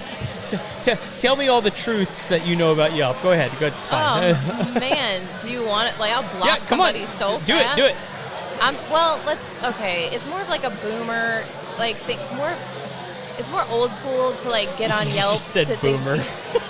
it's more of an old school to get on Yelp and be like, oh, let me check these reviews on Yelp. Like, that just really doesn't happen as much right now. I mean, but their salesmen are aggressive. Oh my God. They think they're like the best thing on the planet.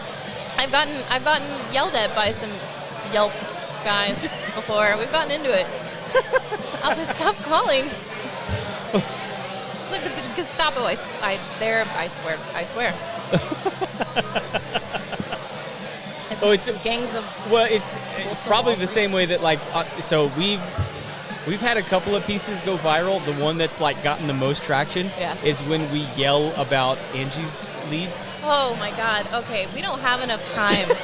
We do not have enough time for me to go off on Angie's leads. But listen, we've probably gone off on it enough on this show.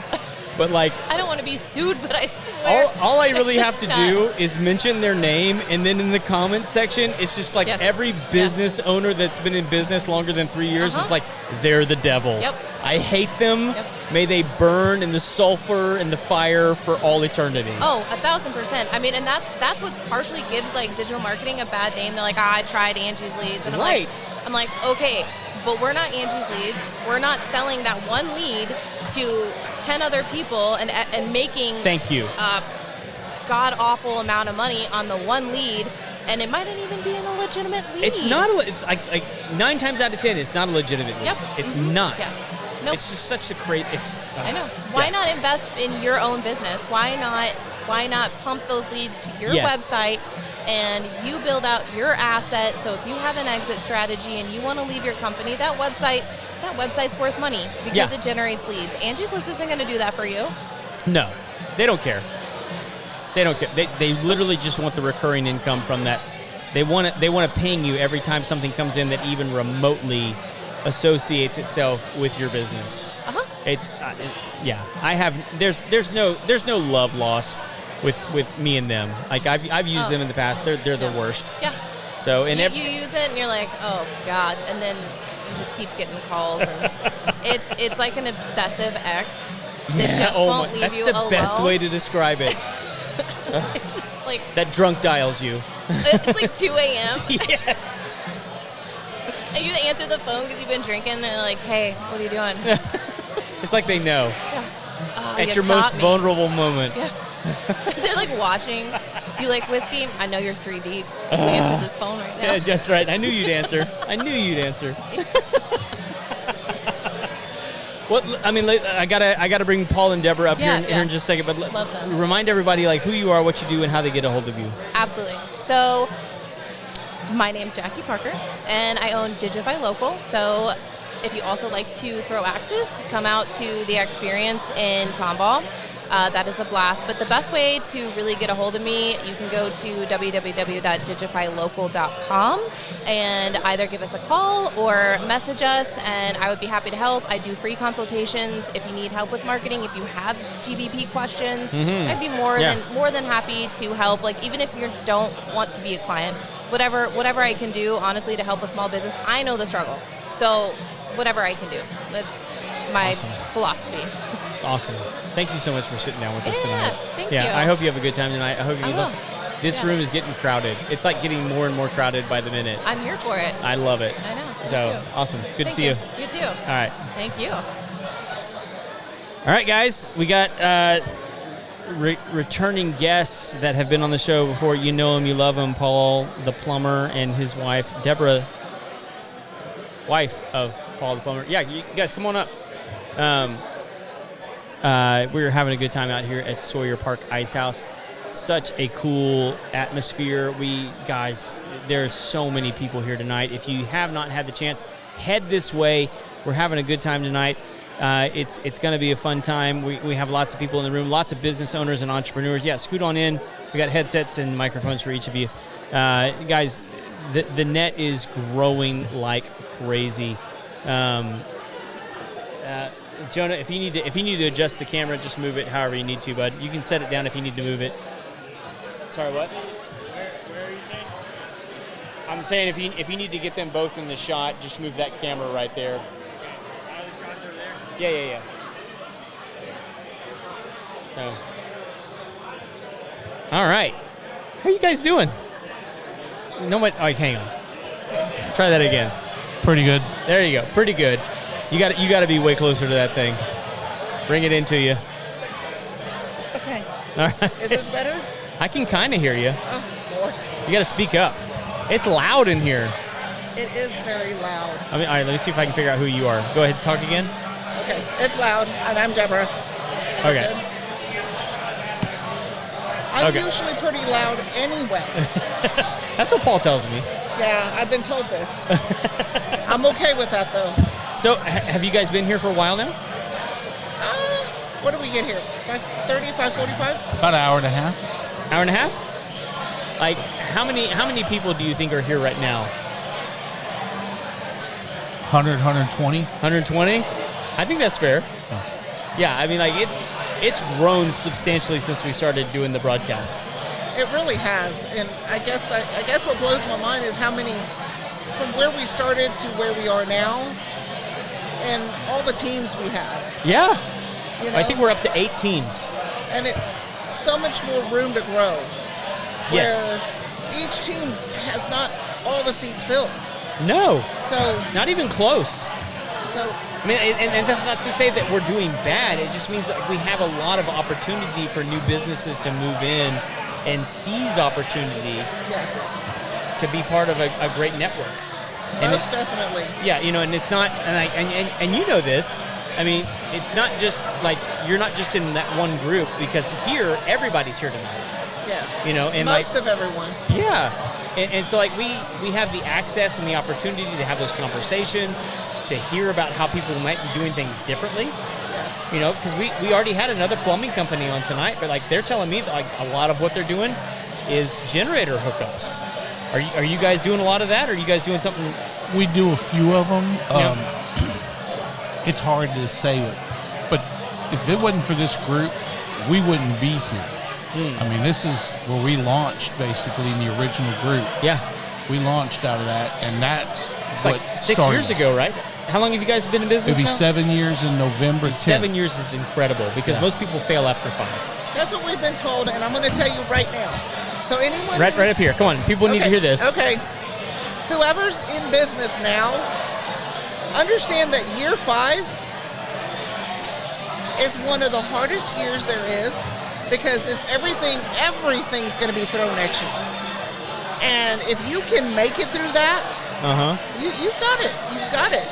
Just know that you can't give up. Yes. Now, we as a team just can't give up the same day. That's right. Now, I don't know how many times I'm like, oh, here's my resume, I'm done.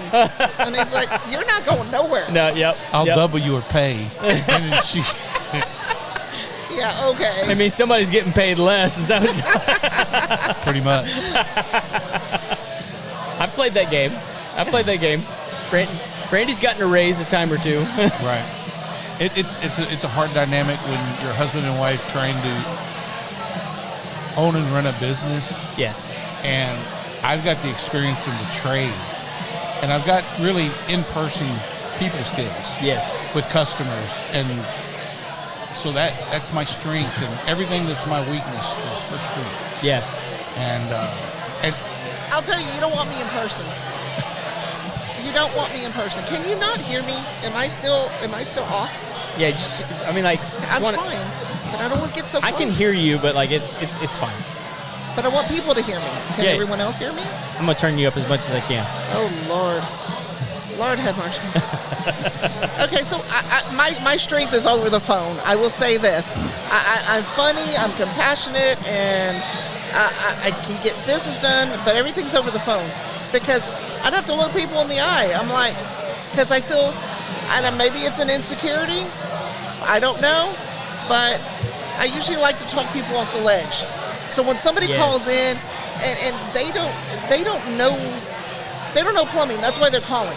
Yeah. It like you, they don't know pest control. Sure. They're like, this ginormous spider, and I've had wolf spiders in my office before. Oh my Lord. But I don't know those things. That's your job. Mm-hmm. We don't know electrical. We don't know how to fix a car. We just don't. We're a family of plumbers. But I want to help you talk off that ledge, and I want you to know your water heater's not going to explode. I promise. You'll be fine. Now, will it leak enough to fall into your bed underneath? Maybe. That's a possibility. But once you see the leak, please call us. Yes. We'll be out there. We'll help you. We'll get it taken care of. If you need a new one, we're going to be honest with you. If we can repair it, we're going to be honest with you. We want what's best for the homeowner. Yes. And it's not a sales game, but everyone has to make money. Don't joke. Don't tell yourself otherwise. No, everybody needs to make something. We have to pay our bills. Yes. But you got to pay your bills, you got to pay your employees, you got to pay your taxes, you got to pay your insurance. I mean, like there's a list of things. There's a lot of people waiting to get their money at the end of that job. That's exactly it. You got that right. So we want to be as fair to the homeowner. So when I'm on the phone, I'll tell them, look, I'm going to be transparent with you. This could end up this way. This could end up this way, or you may need this. Right. Now, does that happen all the time? No. But I want you in your mind prepared, because if you are like me, I don't like those kind of surprises. Yeah. Well, I mean, like we were dealing with that today. We had a customer, they had termites in 2 columns on their back porch. And the termites had gone up and across and met each other in the middle and had just basically eaten these 2 columns. And one of them, we could tell because there was stone at the base. We could see above the stone and see where there was structural damage. It was just on one of them. And we told them, we're going to open this one up and we're going to mediate that structural damage in this column. But if when we open this column and we look in the bottom and there's a lot of structural damage, the chances of there being structural damage in the other one is very high. And sure enough, we opened it up, and it was just paper. And we're like, look, I'm not going to tell you that we need to open that other one. That's your decision. This is your property. But, I need to tell you my concern. And ultimately, at the end of the day, they said, open it up. We need to fix this and make sure that our house doesn't fall in on itself.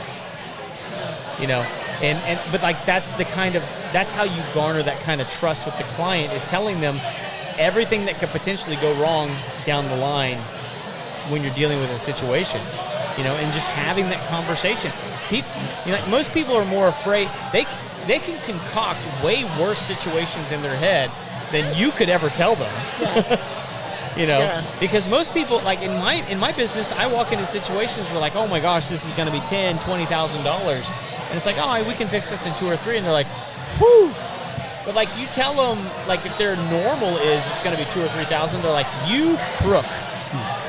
Yeah, that's I guess that's a hard place to be. It is, because people don't understand what it costs. Now let's just start with, it's not just your labor, because you're wanting your employees to be able to live and pay their bills and feed their family. Yes. So I don't pay my employees $10 an hour. I need y'all to know that now. Yeah. Because you want good employees. But we come in, my guys are licensed, we are insured. I have a master plumber on site. Wherever you need him, I've got him. But we've got insurance out the wazoo. I'm saying we are over-insured, and we're paying for it. Right. And it's hard to compete with the guy that does it on the side. Yes. And they don't understand why our price is twice as much. And they go, well, Paul, I just can't understand why it's that much, because this guy here, he's going to do it for half the price. Right. And I'm like, I can't do it for that. Right. This is it. And that's the plumbers, the true plumbers that are doing it in the level playing field, the way it's supposed to be. Yeah. The way it's been designed by the State Board of Plumbing Examiners, and to be a legitimate business. I've told many customers, I could just let my license go, drop my insurance, keep one vehicle, pick and choose what I want, and make way more money. Yeah. But nobody's protected. No. I'm not protected. You're not protected. Once you get a lawyer involved and insurance companies involved, they don't remember that price that other guy gave them. Yes. So we look for a certain type of customer. About the top 15% of customers they value a legitimate company with license, insurance, with And they- good reviews. And they understand the difference. And they do. Yes. And that's who we cater to. I would say we're like a boutique plumbing company that we could charge more. I don't mean it that way. No. but We're the same way. I mean, like, I had the same conversation with a customer last night. It was a termite job, and it was going to be $2,300, which honestly is not a lot of I money. was gonna say, You know, but she came back at me and she's like, I have a buddy that says that he got it done for $800. And I'm like, well, knock yourself out. But like, who knows where that guy's going to be living next month? that's right. You know, I don't know that guy. I can't. She's like, tell me the difference. It's like, I don't know him. I can't tell you the difference. I can tell you what I can do. He's gonna collect your money for sure. Yeah, he's gonna cash that check's gonna get cashed. Yeah. But is your problem gonna get solved? Is it gonna have a warranty behind it? Is it gonna have is it gonna have all these things? I mean, and you told me the initial reason that you called me is because you recognized that I was a standing member in the community, that I've been here for a long time, that people recognize me, they know my name, and that I'm gonna get the job done. What's that worth to you? And she was like, come do the job. Yeah. You know, and like that's the kind of client you want to be working for. You know, That's for sure. anybody else, like, it's fine if they want to choose that cheap method. Knock yourself out. Yeah, we really don't want that type It's of not customer. worth. It's really not worth your time No. or my time. It's a waste of everyone's time. Their So- time, our time, everybody's involved. Yeah. And And that's something I think a lot of homeowners need to pay attention to, is the kind of people that are willing to walk away from the table. And like, why are they willing to walk away from the table? Because they understand the value of what it is that they're doing for you. It's not just about them. It's about what they can do for you. it's funny. Social media it's kind of bad. It's good and bad in both ways. Because it's like, oh, my husband's a plumber. Well, if I get a name, I look it up on the State Board of Plumbing Examiners. This is open information for any homeowner, any business owner. You know, all of the correspondence we give a customer has to have my name, full name, my master license number, and I have to have insurance registered with the state in case something goes wrong and they call and complain, a complaint against me. The state goes, oh, by the way, here's his insurance policy. Right. Go start the process. So, I mean, the legitimate contractor, plumbing contractor, they got all the responsibility and all that goes with it. It's hard. If we were all in the level playing field, doing it the right way, there's plenty of work for everybody. Yeah. That's why we're friends with all the plumbers that are around Right. us. We don't think... I will say that is one of the things I love about you guys, is I've talked to so many other plumbing companies. It's like we love Paul the Plumber, because like you guys, I mean, like, you're not trying to like suck up all the work for yourselves. Like you're trying to hand it out and help up, like give a hand out. You know, if you help enough people get what they want, you get what you want. Exactly, in the process. Is that that's a Zig Zig Ziglar. Ziglar. Yep. I love that guy. Yeah, I do too. So, well, I gotta bring the next one up, but like I always love visiting with you guys. We do too. We enjoy Craig. being on your show. We really do. It's been a minute. It's been a minute. But but I'm glad you guys are doing well. Yeah. We love watching you guys. We are still blessed. Absolutely blessed. Awesome. Paul, at some point you got to come check out my new left-hander. Okay, I got 8 now. So you got 8? I got 8 now. Are you in trouble? Is that? No, but I want a Les Paul. So I got. So when you jump off here, you can Google it. I got an SJ200 Gibson. Really? Yes. Nice. My friend, it's what's the word for it? I can't think of it. It's the like it's the guitar I thought I would never have. Put it that way. Yeah.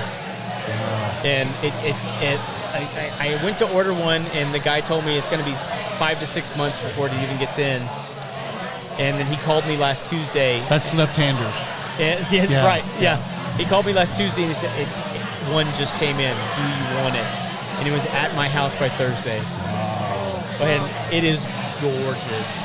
But like, so if you when you get off, I will. Just SJ200 Rosewood, and then just I might walk by and just say, this one. You just nod at me, wink at me. That's right. That's the one. All right, let me get Cassie up here. Thank you guys so much. Thank you. It's always a pleasure being on your show. Oh yeah, y'all have fun. Thanks. All right, everybody. I'm going to take a bite of chicken wing because they're sitting here getting cold, and I think that's kind of rude. And of course, y'all want to watch me eat a chicken wing. but I need some calories.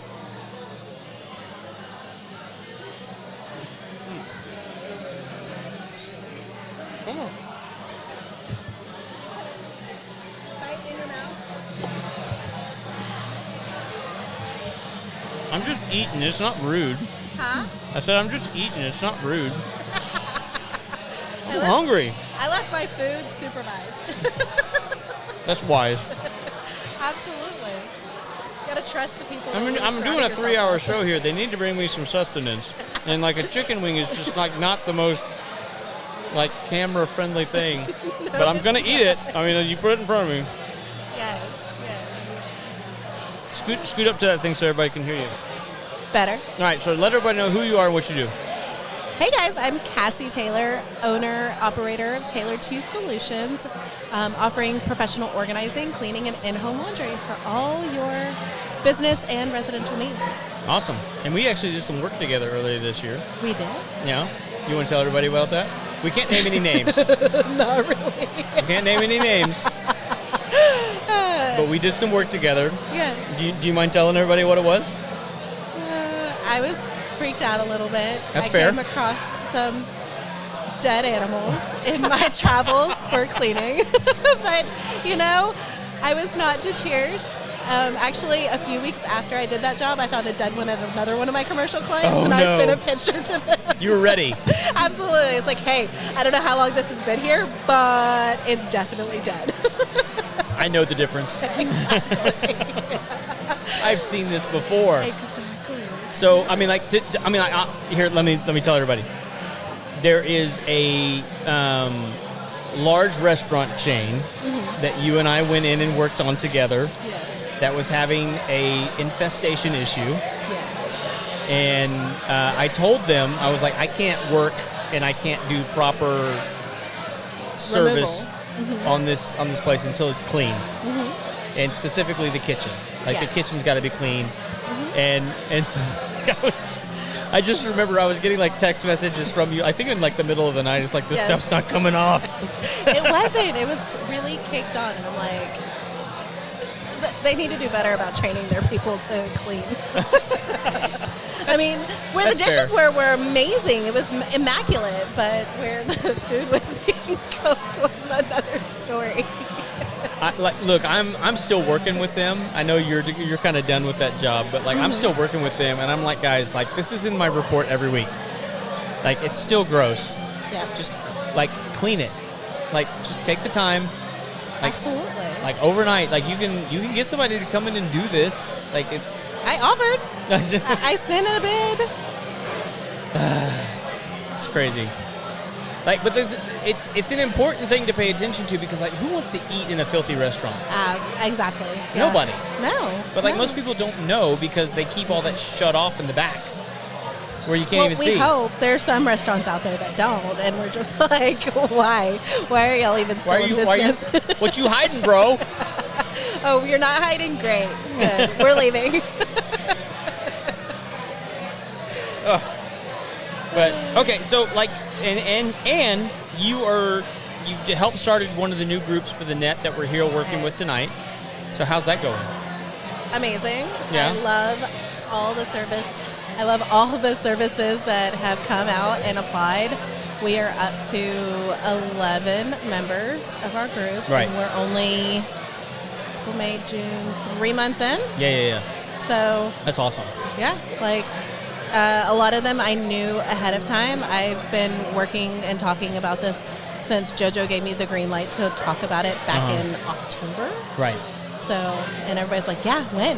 And so I kept getting messages every couple of months. Hey, when is this happening? And I'm like, I promise you it is. Well, and like this is the thing is like we started out as kind of like a Conroe group, like initially with like the pillars that are the net. Yes. And like now we're up to 8 groups. And we've expanded beyond Conroe, and you're in the Willis. Yes. Which is one of the fastest growing neighborhoods in North Houston area. Yep. And that's the thing is like Houston just sort of like has this weird tendency to just expand. Yes, they just want to, keep growing. Yeah, I saw a TikTok today where this lady it was like normal things that you say as a Houstonian. and it was this lady in the car, and she was on the phone, and she goes, "Yeah, I'm on my way. I should be there in no time. 45 minutes tops." Absolutely. And like that's not even weird. Nope. Because like it took me 45 minutes to get here, which is only I think less than 20 miles from my house. Yes, and so I was coming from Cyprus, and it took me right under an hour. Oh, jeez. And taking the 99, I was still like about 20, 25 miles away. That's so crazy. So crazy. Yeah.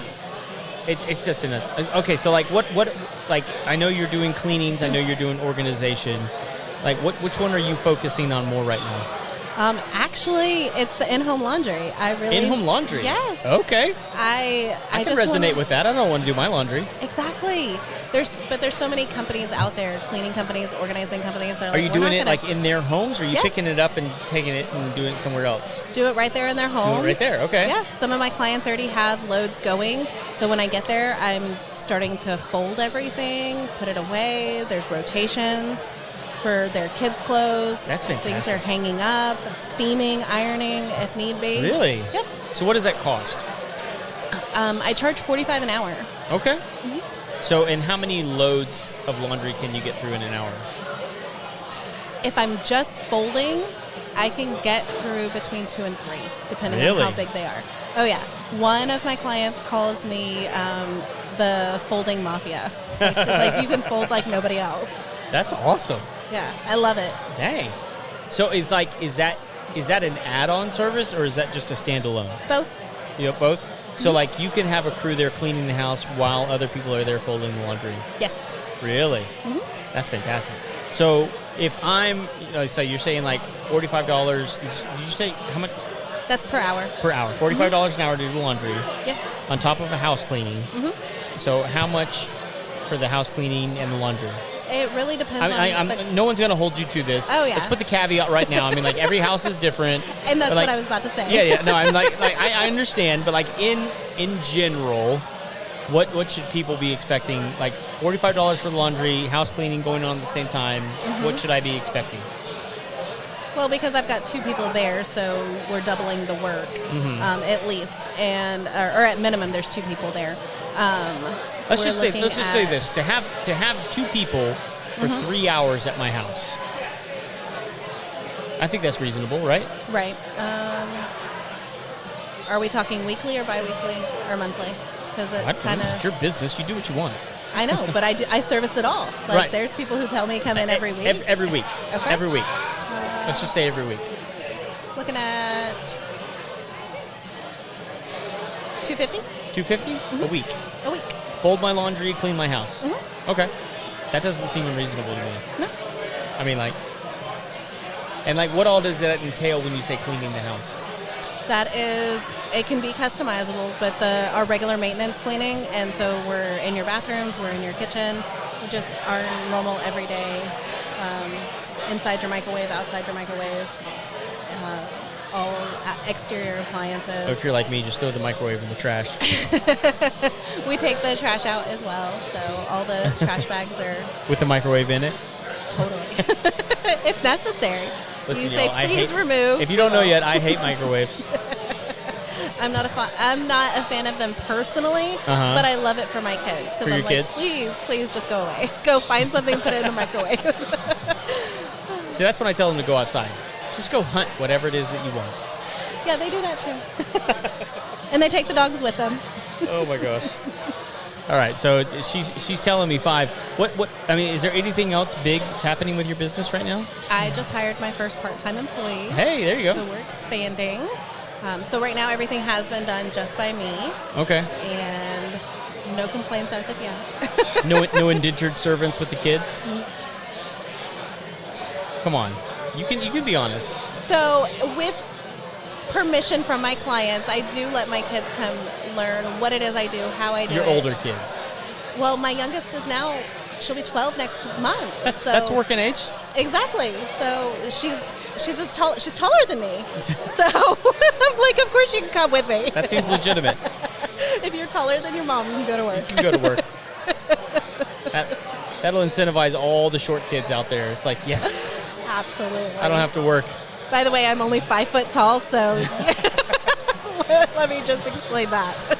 Well, so if people are looking to get their laundry folded, they want to get their home clean, they want to get their home organized. I know you do all those different kinds of things. Yes. How do people get a hold of you?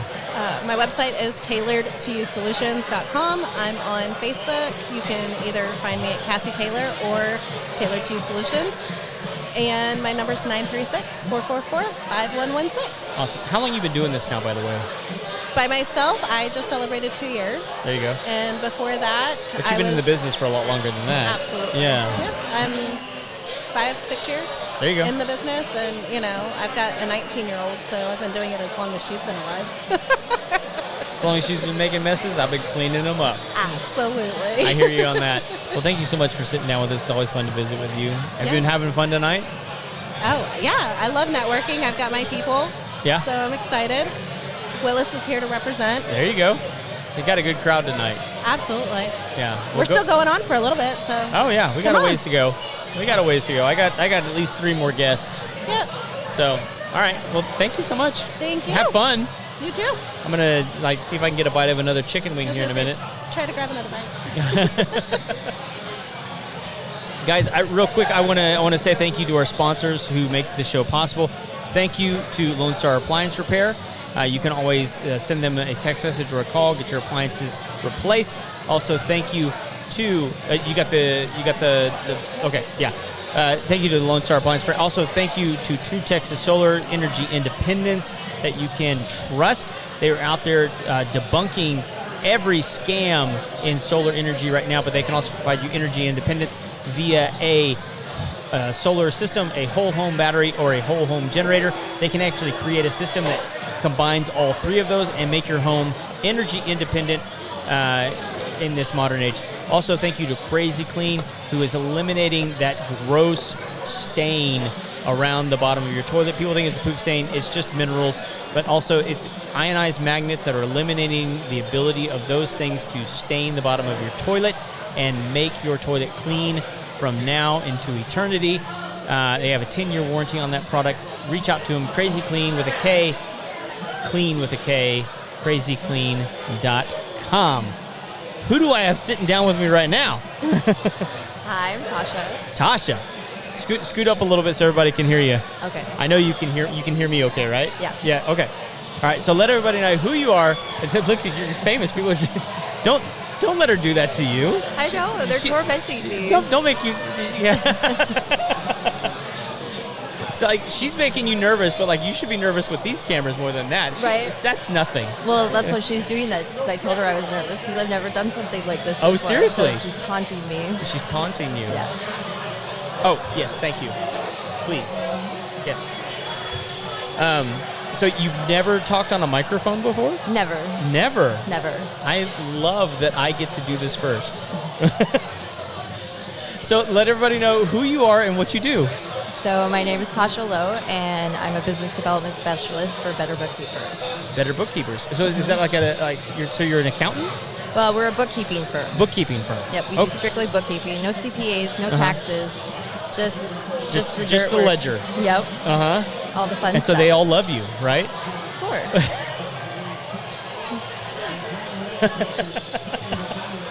You're not calling anybody out on anything, right? Never. So, have you ever read Rich Dad Poor Dad? I have not. You have not? No. Do you know who Robert Kiyosaki is? Nope. No. All right. So I'm going to encourage you to read the book. Okay. Because in the book, and it may be that book or it may be his other book, Cash Flow Quadrant. I can't remember which one.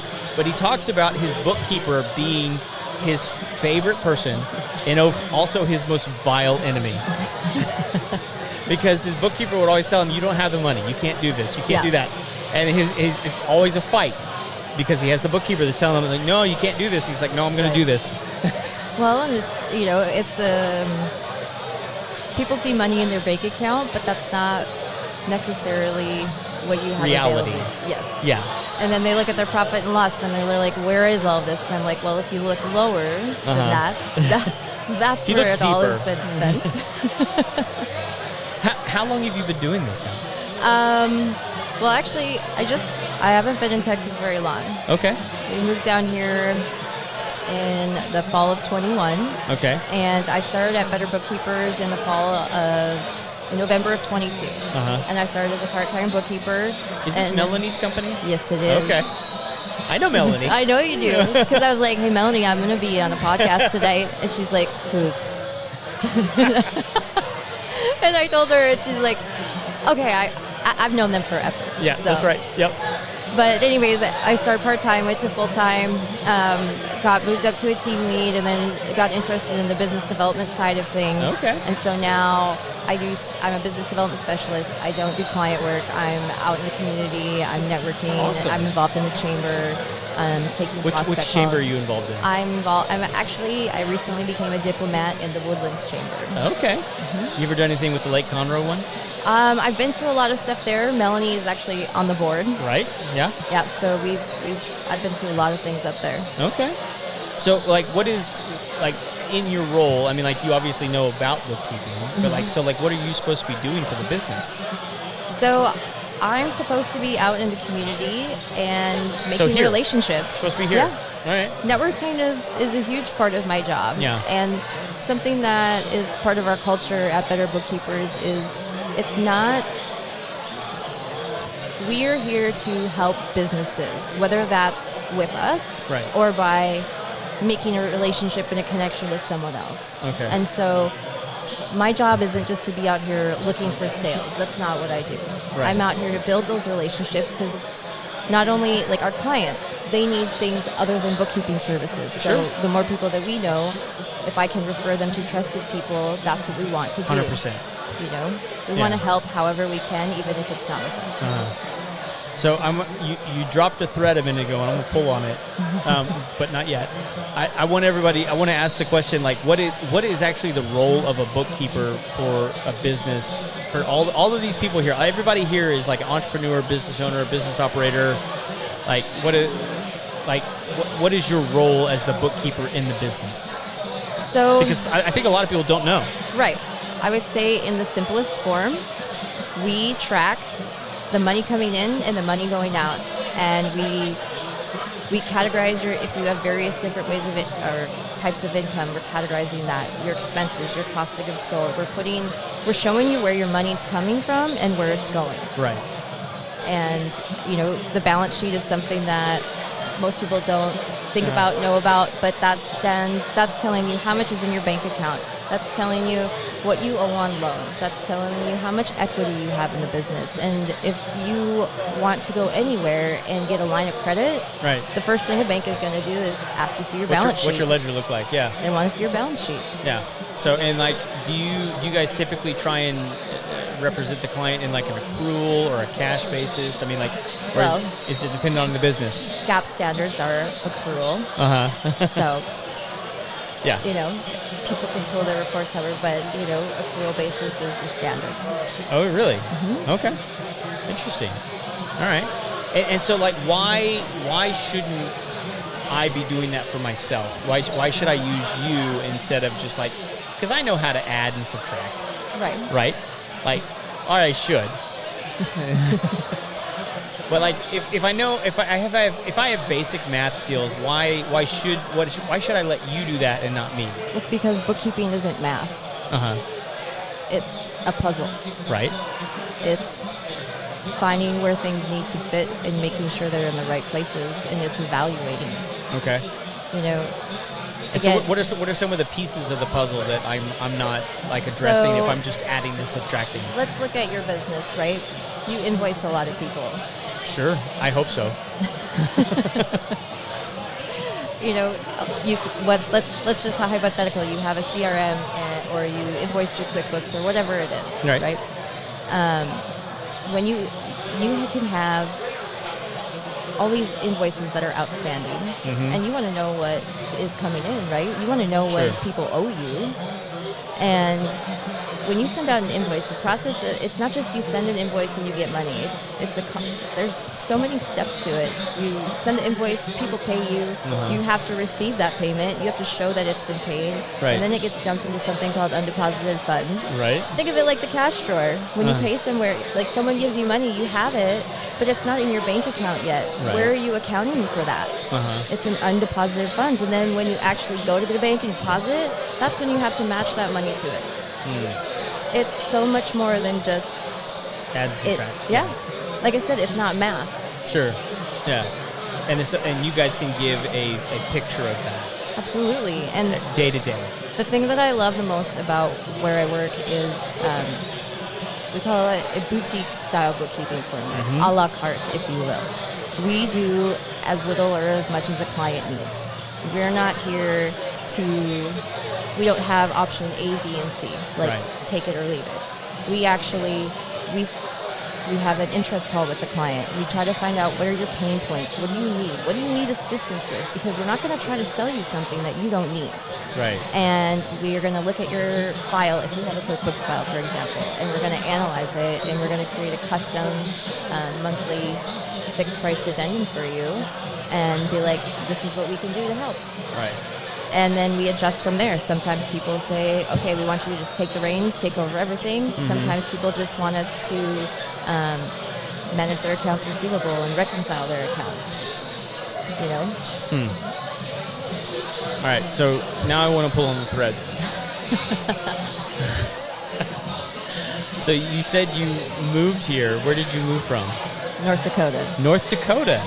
Is that the pretzel state? The pretzel state? Yeah. Dots Pretzels? Oh, yes. Yes, it is. Oh, look at you. Well, I mean, represent. Come on. Okay, first of all, I'm thinking like, a big pretzel. But yes, Dots Pretzels are from a small town in North Dakota. Right. Literally, the lady was like making them in looking at me like batches, I don't know what I'm talking about. And she would take them to the football games. Yes. But, like, I grew up in a town of 1,000 people. Okay. Like graduating You were born class. in North Dakota. Yeah. Well, Yeah? I was born in Minneapolis, but grew up in North Dakota. Okay. So you upgraded. Well, I mean, You can say it. It's fine. they were. She was on vacation when she had me, and I'm adopted. So.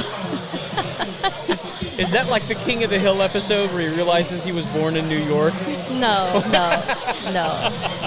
Do you know what I'm talking about? Have I you haven't seen that one. No. No? Are you familiar with the show? I've seen it. Yeah. Yeah. It's There's been a an while. episode where he realizes he was born in New York, and it's devastating to him. Like it's like the worst. Like you might as well have killed him. It's No.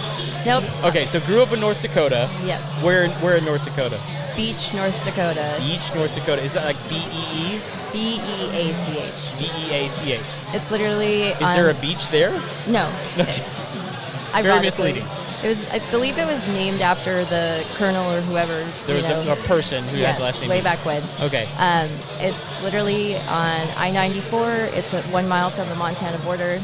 Okay. And yeah. So why? Why what? Why here? It's very hot It is. compared to where you were.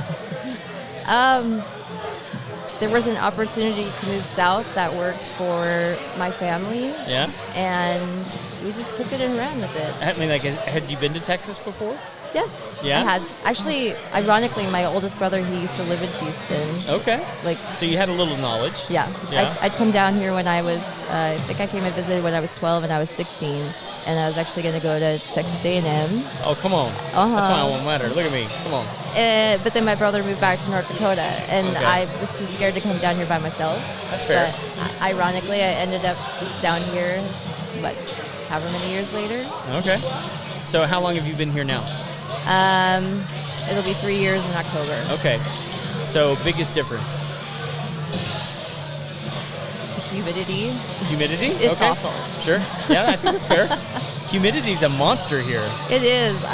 It's the worst. And allergies. Uh-huh. Yeah. Is there something that you like better about culture? Yeah. Really? Yeah. I mean, Houston has anything and everything. You don't even like, have. sort of like the mixing pot. Yeah. And Okay. I mean, North Dakota, it's small town, it's country, it's German and Norwegians, and I mean, there's nothing wrong with that. I wouldn't, no, yeah. You know, I would not trade where I grew up for nothing. Yeah. I love it. So, have you?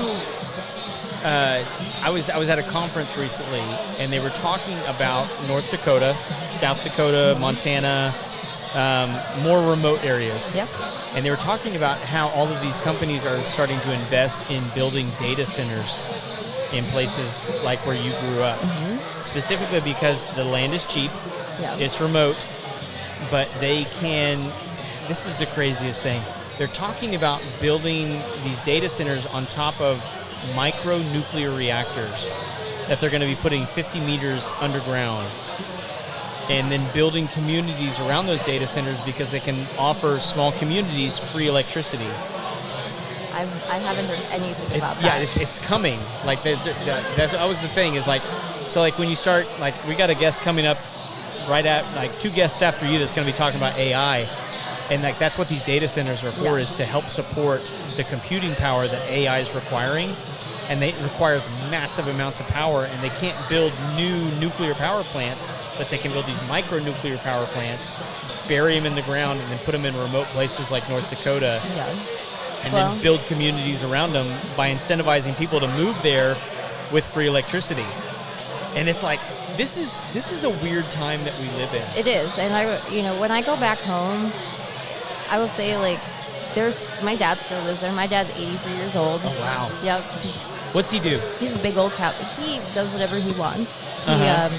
He decided to run for county commissioner. That's like, awesome. 8 years ago, probably. I don't know. He's in, like, his 3rd term. He's in office? Yeah. That's fantastic. I mean, but he's a county commissioner of a town of, like, 1,000 people. So? That's awesome. But he, like, literally...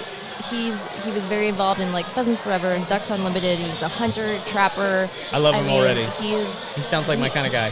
He's the best man in the world. Yeah. I love him. He's seriously the coolest guy I know. Is he a cowboy? Oh yeah. Yeah. You will not see my dad without a pearl button shirt, Wranglers, cowboy boots, and he either has a cowboy hat on or a baseball hat on, and he is clean shaven every day. We can hang out. Minus the clean shaven part, because I was lazy today. Well, look him up on Facebook. His name's Robert Schmalin, but everybody calls him Bob. So, did he cowboy somewhere? Well, his family had a ranch. He's the oldest of 8. Okay. And they had a big family ranch south of... Running cows? Oh, yeah. Cattle, hay fields. Did you grow up doing that? No. No? Okay. No. So I grew up in town. My dad owned the gas station. Okay. In town. But he did some work on the family ranch, and he would take me out there, and I would just ride around on the 4-wheelers and try not to run into a barbed wire fence or something. I've done enough cow work to get myself into trouble. That's what I tell people. I've done brandings. Yeah. Uh-huh. Yeah. Branding day is fun. Castration day. Oh God. I've been leg man on castration day. Yeah, you just need your boot over the. That's hold right. That tail. You know. Yes. All right, we can be friends. That's fine. So, well, this is awesome. I love that you're working for an awesome company. Yes. I love I love the Bush family. Like you guys are doing great work. So, if people are looking for your services, how do they get a hold of you? We are on Facebook. We are on Instagram. We are on LinkedIn. You can just Google Better Bookkeepers. Better you Bookkeepers. can go to any of the chambers. Is there a website? Yeah, betterbookkeeperstx.com, I believe. Okay. Awesome. But yeah, simple enough. Yeah, if you get the chance, jump on the live feed and drop that link in the comments. That way we have it. We can put it in the show notes for the podcast that goes out later on, so we can backlink you guys. Perfect. Super helpful to us. If not, we'll look it up. But thank you for sitting down with us. Absolutely. Yeah. I've enjoyed it. Yeah, Thanks good. for being my first interview. How was your first time behind a microphone? It was okay. For that good old North Dakota girl. But you weren't expecting that, right? I was not expecting that, but I'm happy it happened. So somehow it always comes out in conversation. Good. It always should, does. because that's who you are. Yeah. So, and tell your dad I said hello. I will. Yeah, because he sounds like a good man. Thanks, Greg. All right, have a good night. All right, guys, we are down to our last two guests. We got Rudy coming up here in just a second. How we looking, Jonah? That's fine. We should last. If it gets to 5, just let me know. So, all right, guys, I'm going to take a bite of chicken wing while I'm waiting for Rudy to get up here. Even though he's standing right there. Hey, just poke him. Yeah. Holding up the show, man. I'm waiting on a beverage. I don't know where it's at. Tell the Rizzler to look out for it, man. He'll bring it to you. Okay. What are you waiting for? Dos Equis. All right, we're taking a bite of chicken wing. Let's go for it. Go for it. Prep me.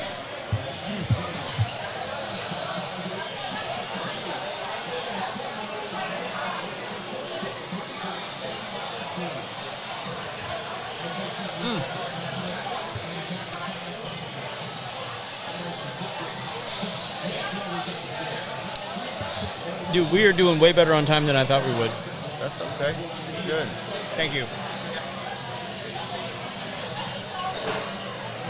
You having a good time tonight? I am, man. Scoot up a little bit to that. I'm having a great time. Yeah? Yeah, I'm always having a great time. Met anybody fun tonight? Of course. I always meet people fun. The net, that's how I started coming here with these net events. Oh, yeah? Yeah. But JoJo invited me to a couple before I even started pressure washing. Oh, really? Yeah. What were you doing before? I used to do the wood turning for Oh, the that's hobby. right. Yeah. Yeah. And that's how I got introduced to networking, to small business, to JoJo. Are you not doing any wood stuff anymore? As a hobby, I always did it as a Just hobby. as a hobby? Yeah. So pressure washing and that, I started pressure washing after I got laid off in the oil field. And wood turning, I had done just as a hobby. Right. So I started posting stuff online, and JoJo got a hold of me. And after about a year, I got more into pressure washing. So that's how I started full time. Right. New. So pressure washing is like just full time now. Yeah, full time. Are you doing soft washes and everything else? I mean, like. Yeah. So May, I didn't really do any residential at all. Really? It was straight commercial.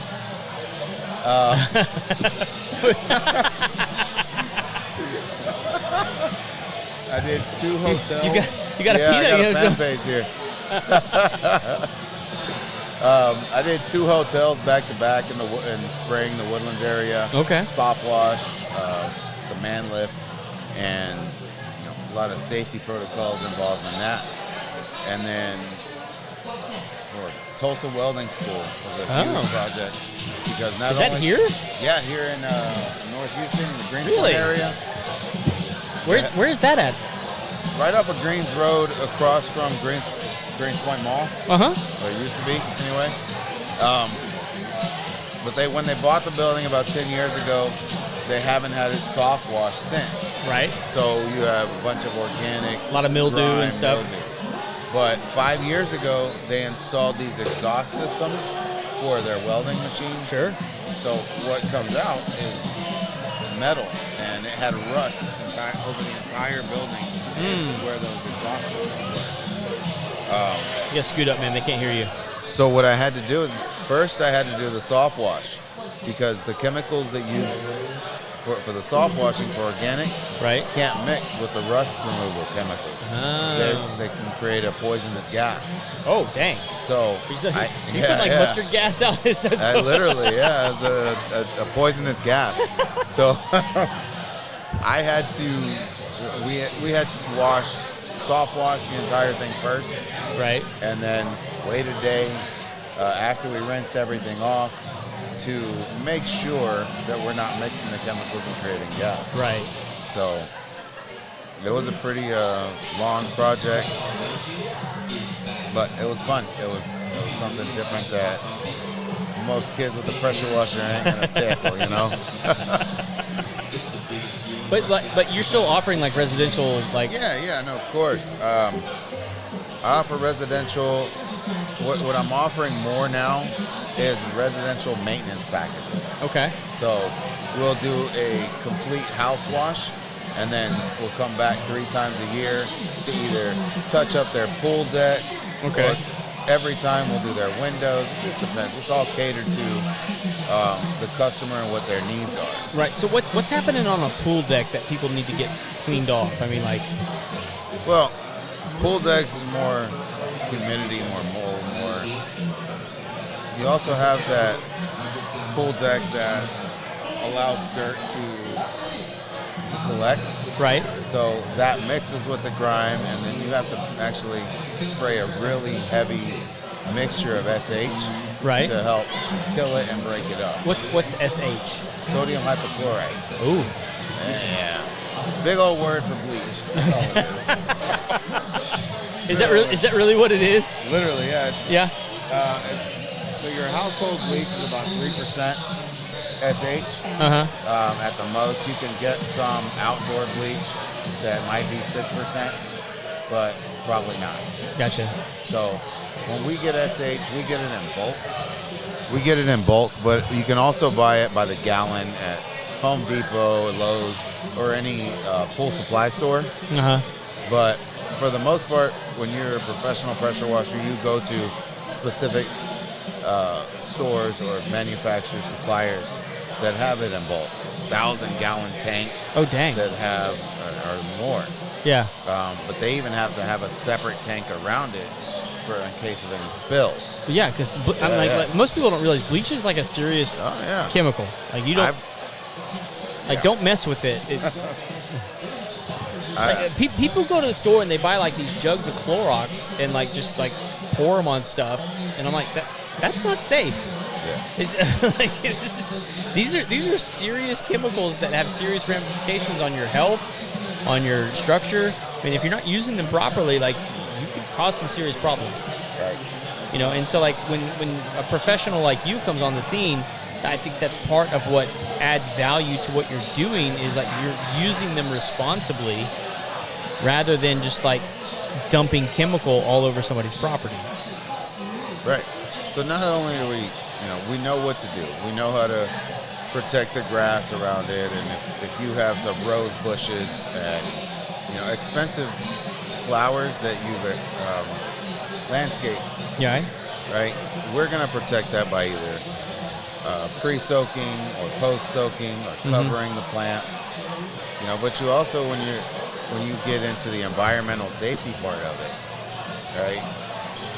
We cover the drains. Right. So the majority of the contaminants and pollution doesn't get into the storm drains. Right. So especially when you get into the center of Houston, right, within the 610 loop, it's required to actually collect that water. Oh. Yeah. So you have to have a specific license certified by the city to be able to have a reclamation system. Really? Yeah. You can buy I can go buy a reclamation system and start reclaiming water. Well, I mean, really quick, so everybody knows, what is a reclamation system? Okay. So a reclamation system is when we're pressure washing, and instead of the water going into the storm drains, we're recollecting that water and filtering it. So the heavy contaminants, oil, and stains that we're getting up, they go back into a system. Okay. Right? So a closed system. So what do you guys do with the stuff that you actually, like, so like there's the water that comes off, and then as you're reclaiming it, you're filtering it. What do you do with the stuff that you filter out? You have to take it to a facility that actually takes it and recycles it. Okay. Throws it away. And the reason I want to even bring that up is because, like, I think people need to understand part of what they're paying for. Right. Is like you're reclaiming that. You're not dumping that on their property. You're actually having to take it to a facility that needs to be recycled. That's not free. No, it's not. It's definitely not. So it's a service you're having to pay for in order to not dump contaminants on their property. It's like you're providing them with an additional service by reclaiming that water Correct. How are you guys even able to do that? I mean, because water is like, look, water's drunk. Yeah. It just goes where it wants to. Water goes everywhere, but there's certain pieces that we can buy, equipment that we can buy to move the water to where we want it to go, and then with specific equipment, it filters the water. After that, we have a pump that will set into the area where the water's been collecting, right, and run it back to another filter. That filter removes all the contaminants, everything from it, but it's really containing that water requires a whole nother person to just sit there and move the water and collect the water. Right. The dirty. So you'll have two people maybe pressure washing, and then another person just collecting that water. I got you. Interesting. Yeah. And so, like, how much additional? I mean, like, obviously, it takes an additional person. Like, how much additional attention is required to make sure that that's happening properly?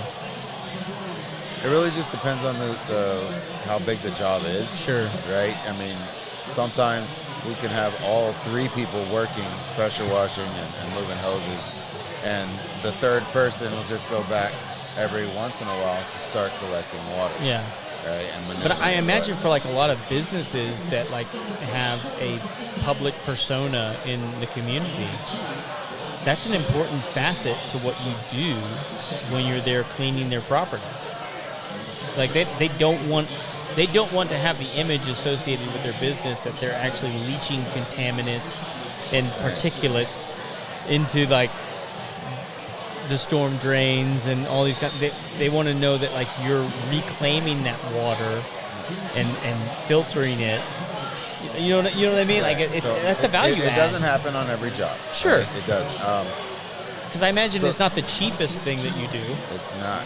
So even the cheapest thing that we can do is there's a snake, is what it's called, and it has foam in it, and that foam helps filter the water. So you put it in front of a storm drain, and water goes through, and you collect it. You can use it a couple times, sure, and throw it away. But when you get into the Houston city limits and actually requiring it on contracts, then you have to get the reclamation system. Yeah. That system, you can't just buy it and use it. You have to go to Houston and get the certification. I think it's yearly. I'm not sure. Sounds right. Yeah. So I'm not in the business, but that sounds like the way they want to.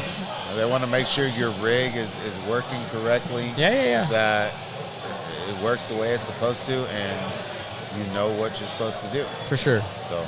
Yeah. So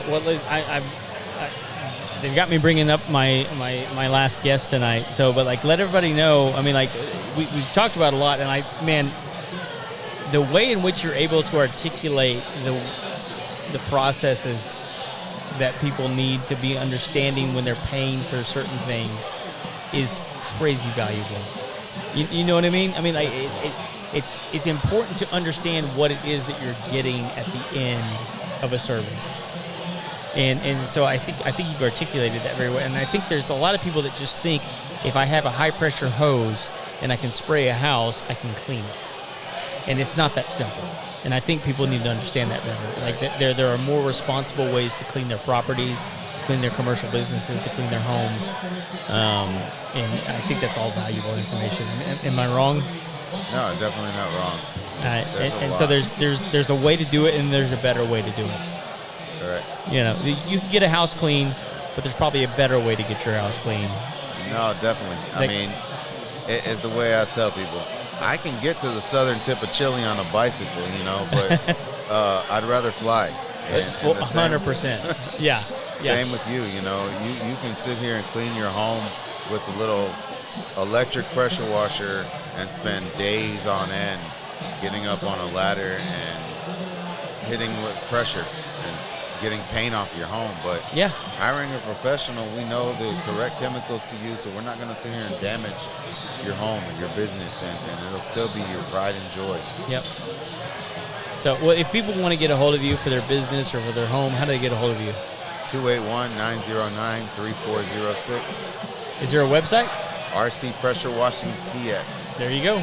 .com. Oh, RCPressureWashingTX.com. Yeah, I have to put the TX in You there. got to put the TX.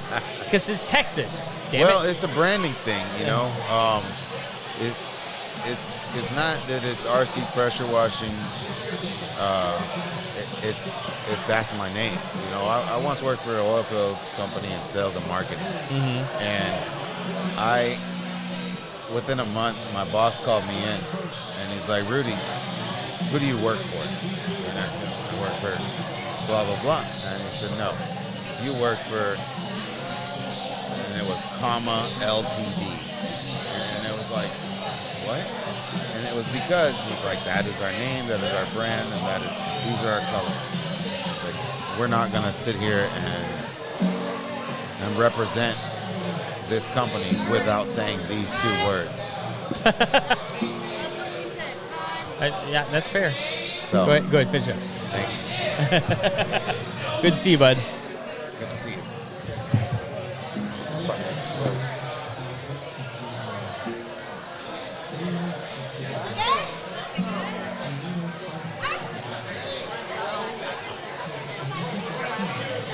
Okay. Cool.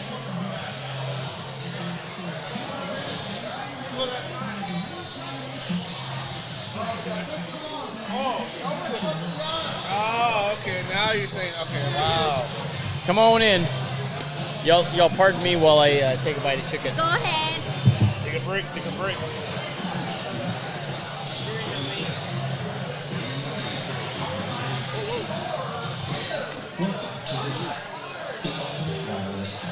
This one too? Yeah, that's you. How's the hair look? Fantabulous. No, I can hear you now. Okay. All right, can y'all hear me? Yes. So if you can't hear you, they can't hear you. You got to get right up on it. It's loud up. Yeah. All right. So I am so excited that you guys are here because you are the most controversial topic of the night. Everyone is freaking out about AI. Out in the YouTube verse, the Facebook verse, the Instagram verse. Everybody's freaking out about it. Every universe. Every universe is freaking out about you guys. And you guys are helping businesses implement AI, correct? Yes. Right. You gotta You gotta speak to it. Yes. Yeah. All right. So let's just get the elephant out of the room. Yeah. Why should I not be afraid of AI? Well, it depends how you use it. Are you using it as a tool? It's gonna help you. Sure. I mean, this beautiful setup you have here. If people can just see how this is set up, they will be very surprised how it works, and I love it. Right? Yeah. I think that you cannot act on fear and not do something because you're scared of it. It's not gonna stop it. Right. Right? Your fear is not going to stop it. It's not gonna stop it. AI is here. And it's not. Sorry. Go ahead, Edwin. I'm sorry. I didn't have you turned up. Go ahead. I said it's not a fad. That's for sure. It's not like the internet. That is 100%. It is not a fad. It's not a fad. And now there's so many people creating such great things and great tools to help everyday people, especially as business owners. Right. I mean, it's helping you with this podcast, is helping us put AI voice to businesses that can't. They need some sort of assistant. Right. Their AI can do that. And there's so many great advances and great things in the medical world and all sorts of, I love watching those. I'm like, oh my God. I know that they're using it for diagnostic tools. Yes. They're doing for sure. so many good things. So my belief is the more people use it for good, we're going to be better off. But by not using it, it doesn't stop the bad things from happening. Sure. See what I'm saying? Yeah. So and help me with the facts on this. The most recent version of Google AI that they just dropped, what was that? The VO3. VO3. So I was in a meeting the other day, And have you guys seen the We're Not Prompts video? Yes. Yes. So the VO3 made a video of AI essentially like struggling through the idea of we're not, and it's like a stand-up comedian, Right. and then it's a guy out in the woods. How can you not believe that this is like that whole thing? That's freaking people out. It is, because it reminds people like our generation is of the Matrix. Yes. Yes, it is where it takes you back. Dude, I saw a interview recently with Neil deGrasse Tyson and who's Morpheus? Lawrence Fishburne. Yes. Talking about that. Yes. And they were talking about like how groundbreaking that story was and everything. And he's like, yeah, now everyone, it's like that movie is getting play now. Yep. Because everyone's like, oh my gosh, this is real. Yeah, exactly. But like, and so like that's why I'm interested in talking to you guys, because you guys are in this every single day, and like you guys are obviously not freaked out by this. No. No, well, believe it or not, there is some stuff that you're like, fear-based. Yes. And unfortunately, yeah, there's a lot of people, like, if this awesome thing can happen, there's always, like, the opposite of it, right? Yes. Yeah. Okay, so And that's unfortunate, but I feel like it kind of comes with it. And there's a lot of things that are coming up that I'm sure there's going to be regulations and all sorts of things that happen. I am in the belief that if we use AI, and for example, with our clients, it's a business, I am totally okay saying this is their virtual assistant, their AI Right. assistant. Yeah. I feel like honesty and being transparent is what's gonna do it for us right now. Right. Not faking it, not pretending and things like that. So it's gonna be interesting navigating the fakes, Yes. and all that, because they're becoming really realistic. Uh-huh. But at the end of the day, it's the relationships. Right. So what's going to be the most valuable thing? If there's AI everywhere, for example, as we do AI, but at the root of it, it's who you actually want to talk to, which is, I want to sit here and talk to you. Right. And make that connection. Connection between people is going to be more valuable than ever. People are going to make it a point. You know what? Let's make it a point. Let's sit down for dinner together as a family. Let's make it a point to make sure we have that. Yeah. And it's in the power of each person, making sure that those connections are still there. So if I'm hearing you right, what I'm hearing you say is, in business, AI is actually going to increase the value of a person-to-person connection, Yes. rather than decrease the value of a person-to-person connection. So when you get that person-to-person contact, that's actually going to be a stronger connection than it was. And I think that's everyone's fear, is it's going to decrease the value of the person-to-person. You know what I'm saying? Like, what you're asserting is it's going to, like, the person-to-person has become less valuable because we can mimic it so well. But you're saying, because we all understand that it's so real, and it's so, it's such, they can create such a great impersonation of a real person. The actual connection with a real person is going to become that much more valuable. Yeah. Yes. Yes. I agree with you. Yeah. I just wanted to make sure I understood what you were saying. Yes. Yeah. That's exactly what I was saying. Yeah, because it's for example, your voice AI can, it can talk and qualify and can answer questions when it comes to your business. And if someone calls you, it's like your actual AI receptionist, right? And you're not always available to pick up the phone all the time, or let's say your assistant or your receptionist in your office can do it all the time, or it's not always available. But whenever they call and it's your book for a callback or for an estimate, whatever it is, you still have to go out there, or your team has to go out there and talk to them. A person has to go. It has to be there. So it eliminates having you to field all those calls and put to those calls yourself. Right. And then when you get notified on your phone or your email, and say, hey, you got a new appointment, new booking, it's okay, great. It's you have all the information, you know where to go, and you're already there, know the name, everything, and you know exactly what they need without having to talk to them Right. And trying to figure out what do they need, what they want. It's because your AI had all that information for you, ready to go. Gotcha. That conversation becomes more valuable to you now because they're qualified and now they really want to talk to you. Right. So what, like, real quick before we have to jump on to the next guest, like, what are some things that AI can do that people aren't aware of right now? You know, because I think a lot of people use AI prompts to, like, write emails, do coding, and do like some certain like search engine things to like you can use your phone to use AI to do like a Google search, and it's going to give you like a summation of the thing that you're looking for. But like, what are some things that you guys have observed that AI does that people may not necessarily be aware of, but can really be transformative in their business and their personal life?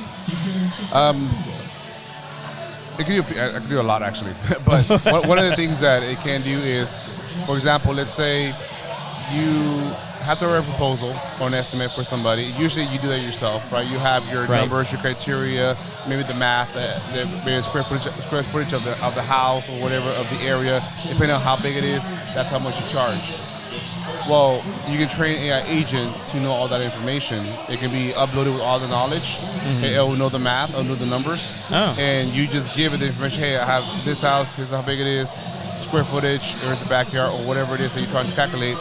And it can, not only can it calculate the estimate for you, it can go ahead and write up the email for you at the same time and then send it off. Based off the square footage that it measured. Whatever information you give it, and it will ask to write the proposal, put all the information where it needs to go, draft the email, so it can let you know, hey, the email's ready, or if you trust it, it will just go ahead and send it off at that point. And then once it gets a response, then it'll follow up, and if it doesn't follow up, if they don't respond, then it'll follow up for you.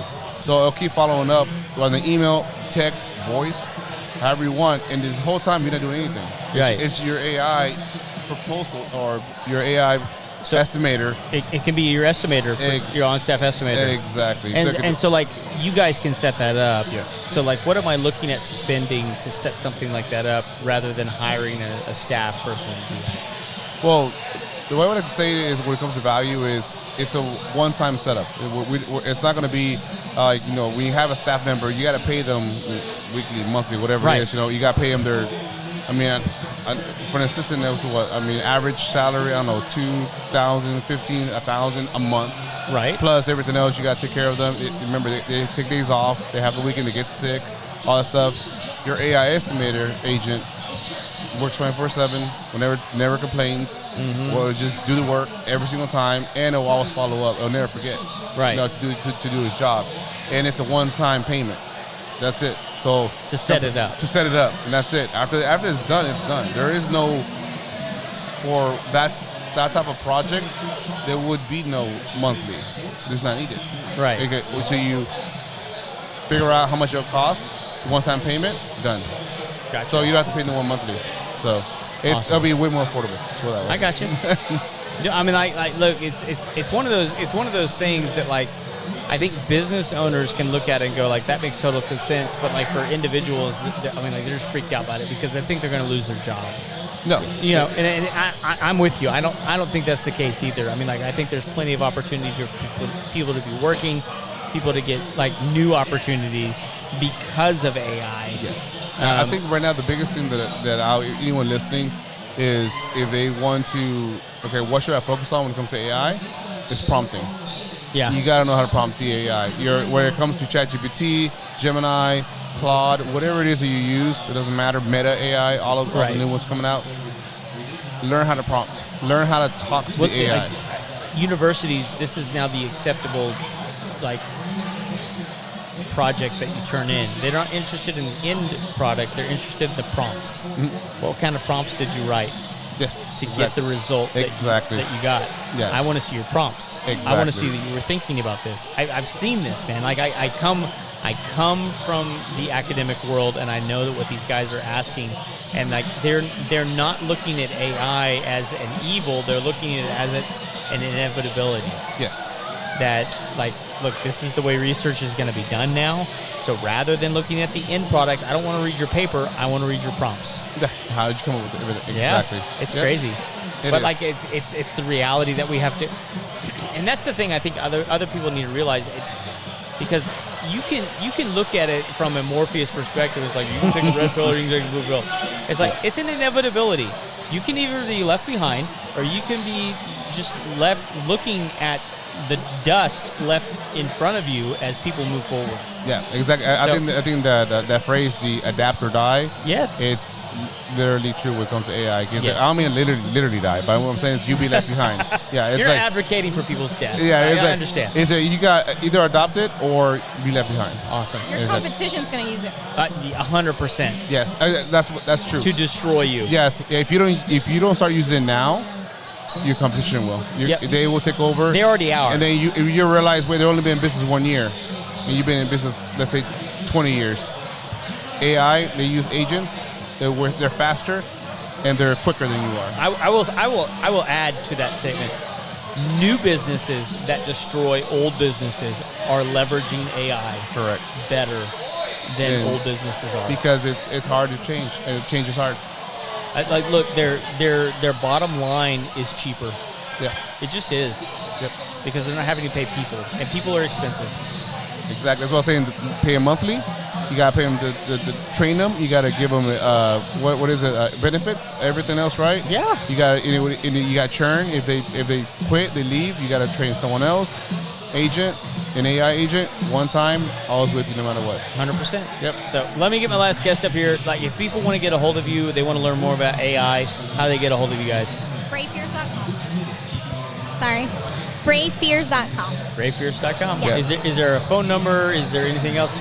Like social media? Yeah, social media. You can message us. It goes straight to our AI. Okay. And it will message us, or you can call our business number. Everything's there. So. Yeah, our business 281-801-9838, and that will actually be picked up by our voice AI. There you go. So anything you need, any kind of questions. But you won't know the difference. You won't know the difference. You will realize it's like, is this really a real person? And yeah. I love it. Thank you guys so much for jumping on. All right, guys. Yep, good to see you guys. You too. All right, guys, we are down to our last guest of the night.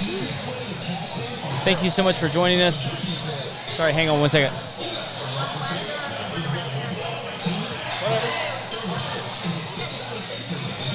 Bring him on.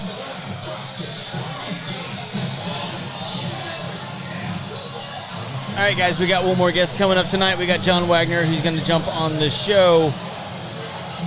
John Wagner has actually done some work on my house. He's an electrician. Here he comes. He just got back from Bonnaroo. I'm going to take a bite of chicken wing.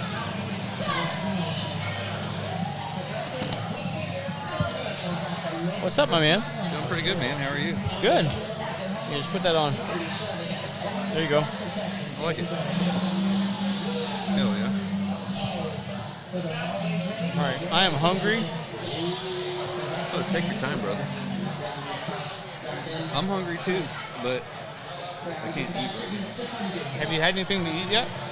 Earlier. Earlier? In the day. We need to break some bread after this. I'll use some bread. Can I hit my vape? Can you what? Are we live right now? Yeah. Cool.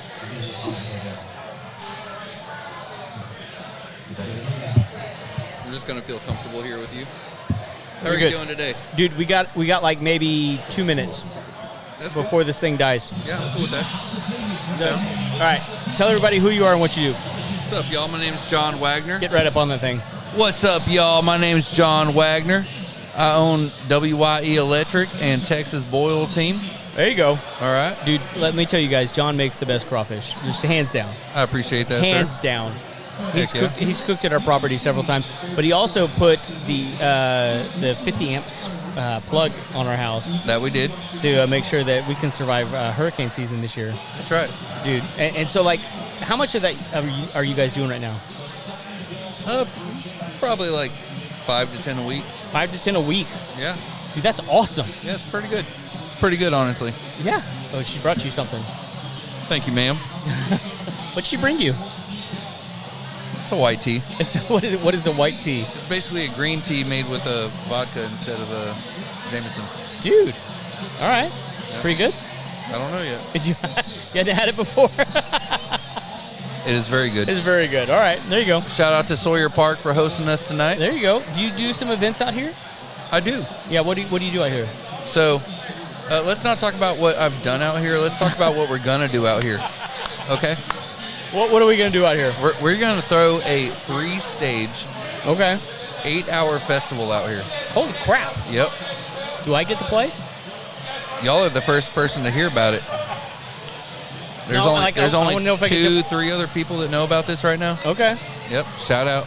Let's go. I want to know if I get to bring my guitar up on stage. That's what I want to know. I'll give you the time if you want it. Dude, I'll take it. Hell yeah. I can sing. Can we sing together? We can. Yeah. Let's do it. Yeah. Yeah. So, dude, I'm actually booked out this summer. It's not this year. It's not this year. Next year? Next year. All right. What kind of festival are we talking about? Probably like a March, April. It's going to be a multi-genre. Okay. Multi-stage. Short festival. Okay. Daytime festival. We're looking at like a 8 to 10 hour fest. Okay. It's going to be a good time. All right. Are you looking to like? I know you just got back from Bonnaroo. That I did. Are you looking to like replicate some Bonnaroo? Texas Roo Crew in the house, baby. What's that? A little bit, yeah. I mean, I've been going since 2010, man. I mean, like, why not have it here? There's a lot of inspiration from Bonnaroo for what we're going to be doing here. Not just here, but all over Montgomery and Harris County. We're going to be throwing events and hitting Texas in general not long after this. Are there any artists in particular you're like, I got to have them? There are. Which ones? Call them out, man. I don't know that I can yet. Are they for sures? No. No, okay. No, nothing's for sure. That's why I can't. I don't want to like go talking mess about something that's not solidified. So but if you had one, I'm not one to count my eggs before they hatch. I understand. Right. But if you had to pick one, that's like, if I had this one, I'd feel really good about my event. Like, which one? Like, who would you want? Dude, this is such a random one, but Pigeons playing ping pong. Pigeon? Is that a band? That's a band. I don't mean to insult them. I just really don't know. No. I'm terrible at knowing this. Pigeons playing ping pong. Yeah. What kind of music are they? It's like a jam band. A jam band. Yeah. Okay. They got music out. Okay. They're really good. But when they come up on stage, they like do this whole other experience with music you've never heard before. Every time the show is different every damn time. Okay. Is it kind of like a Fish kind of a thing, or is it like a? It is. Yeah. I'm not trying to like compare them to somebody, but I'm just asking. Yeah, it is a little bit. Okay. Yeah. A little more modern than Fish. A little more modern. A little more. It's different. Now Fish would be a really good pool. Fish but would be a good they pool. want $100,000. You know? Fish wants $100,000. Well, look, and they can get it. They could. Yeah. And I'll have them one day. That's right. That's right. So and so Pigeons playing ping pong. Yeah, they're pretty good. Where are they out of? Do you know? No. You don't know? No. Are they Texas? It's not Texas. It's not Texas. Nope. Okay. Kruger Bend is from Texas. That's one that I'd like to see. Okay. Okay. I'd like to have I mean, just hypothetically here. Okay. There's some artists that I'd like to see on the lineup, right? You want to name them? Co Wetzel. Co Wetzel. Cool. Okay. Yeah. Yeah. Probably some. I like EDM. Do you like EDM? I like some EDM. Some EDM. Yeah. Tape B. Okay. Tape B's pretty fun. Right, it's a good one. I mean, like, but EDM is it's more like a DJ kind of a setup, right? Yeah. They produce Which all is their fine. They I mean, produce all their music and then mix it on the scene. Yeah. It's pretty fun. I actually like it. I mean, like, it can be really fun and experiential. Yep. Gets those knees hurting. I'll tell you that after a while. Gets you dancing. Get you moving. Get you bouncing. It gets you moving. Gets you dancing. So okay. So let's talk a little bit electrical before we have to shut this thing down. Oh yeah. I mean. So like, what kind of stuff are you guys doing right now? We're doing a lot of stuff, man. We're doing battery installs, battery backup systems. We're doing generators. Okay. We're doing. What kind of batteries are you guys putting on people's houses? Are you guys doing Teslas? Like, no, we almost. We're in talks right now. Okay. It's looking pretty good. Yep. And they got a good battery, but there's other good ones. Yep, there are. Like, look, they're not giving us any money. I don't care. You can shout out whoever you want. That's right. Yep. I mean, I got my shout outs, and LG does some home batteries. WYE Electric. Okay. All right. Reach out to them. But what kind of batteries are you guys installing? Like right now? Lithium. But I mean, like, is there like a brand? Or? No. There's so many different battery brands in general. That's why I'm asking. The backup systems. I mean, the technology out there is so far and wide. we're kind of picking through it all right now. So it's a new. Is it a price thing. race?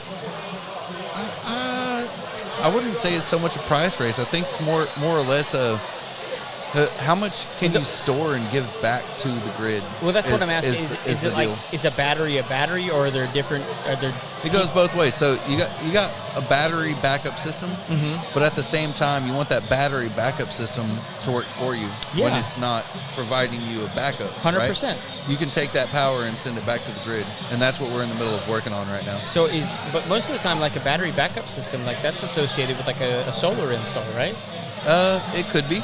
I know. Yeah, that doesn't have to be. It doesn't. Right. Yeah. You could have a generator power in those things, right? Yeah. I mean, you could. Absolutely. You don't necessarily have to have solar. It's not all, so when it comes to the battery backups, it's not all about when you're out of power. It's also there things we are considering right now is when you have power, charging those batteries, and whenever there's this is a big thing that we're working on right now. Come on. Not quite there yet. Working on it. When these batteries aren't working hard when they're not in the middle of storing power, they're providing power back to the grid. Yes.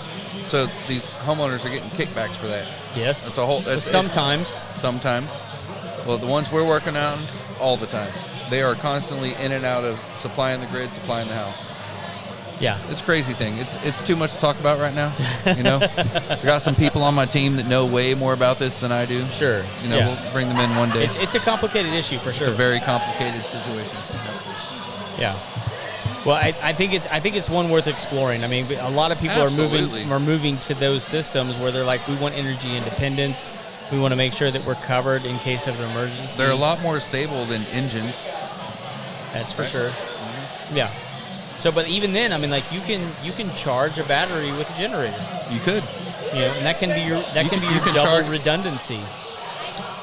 Yeah. I mean, it goes back and forth. Yeah. So, all right, man. Well, we gotta kind of shut down. Hey, let's go. I appreciate the headline spot, dude, here, man. Yeah, no. Here at the end of the night, we loved having you on. If anybody has electrical questions or they want to do a music festival, or a crawfish boil, that's right. How they get a hold of you? Give them everything. My phone number is 281-706-0966. All right, give us a shout. All your needs are in our hands for electrical. All of it. I know all the business.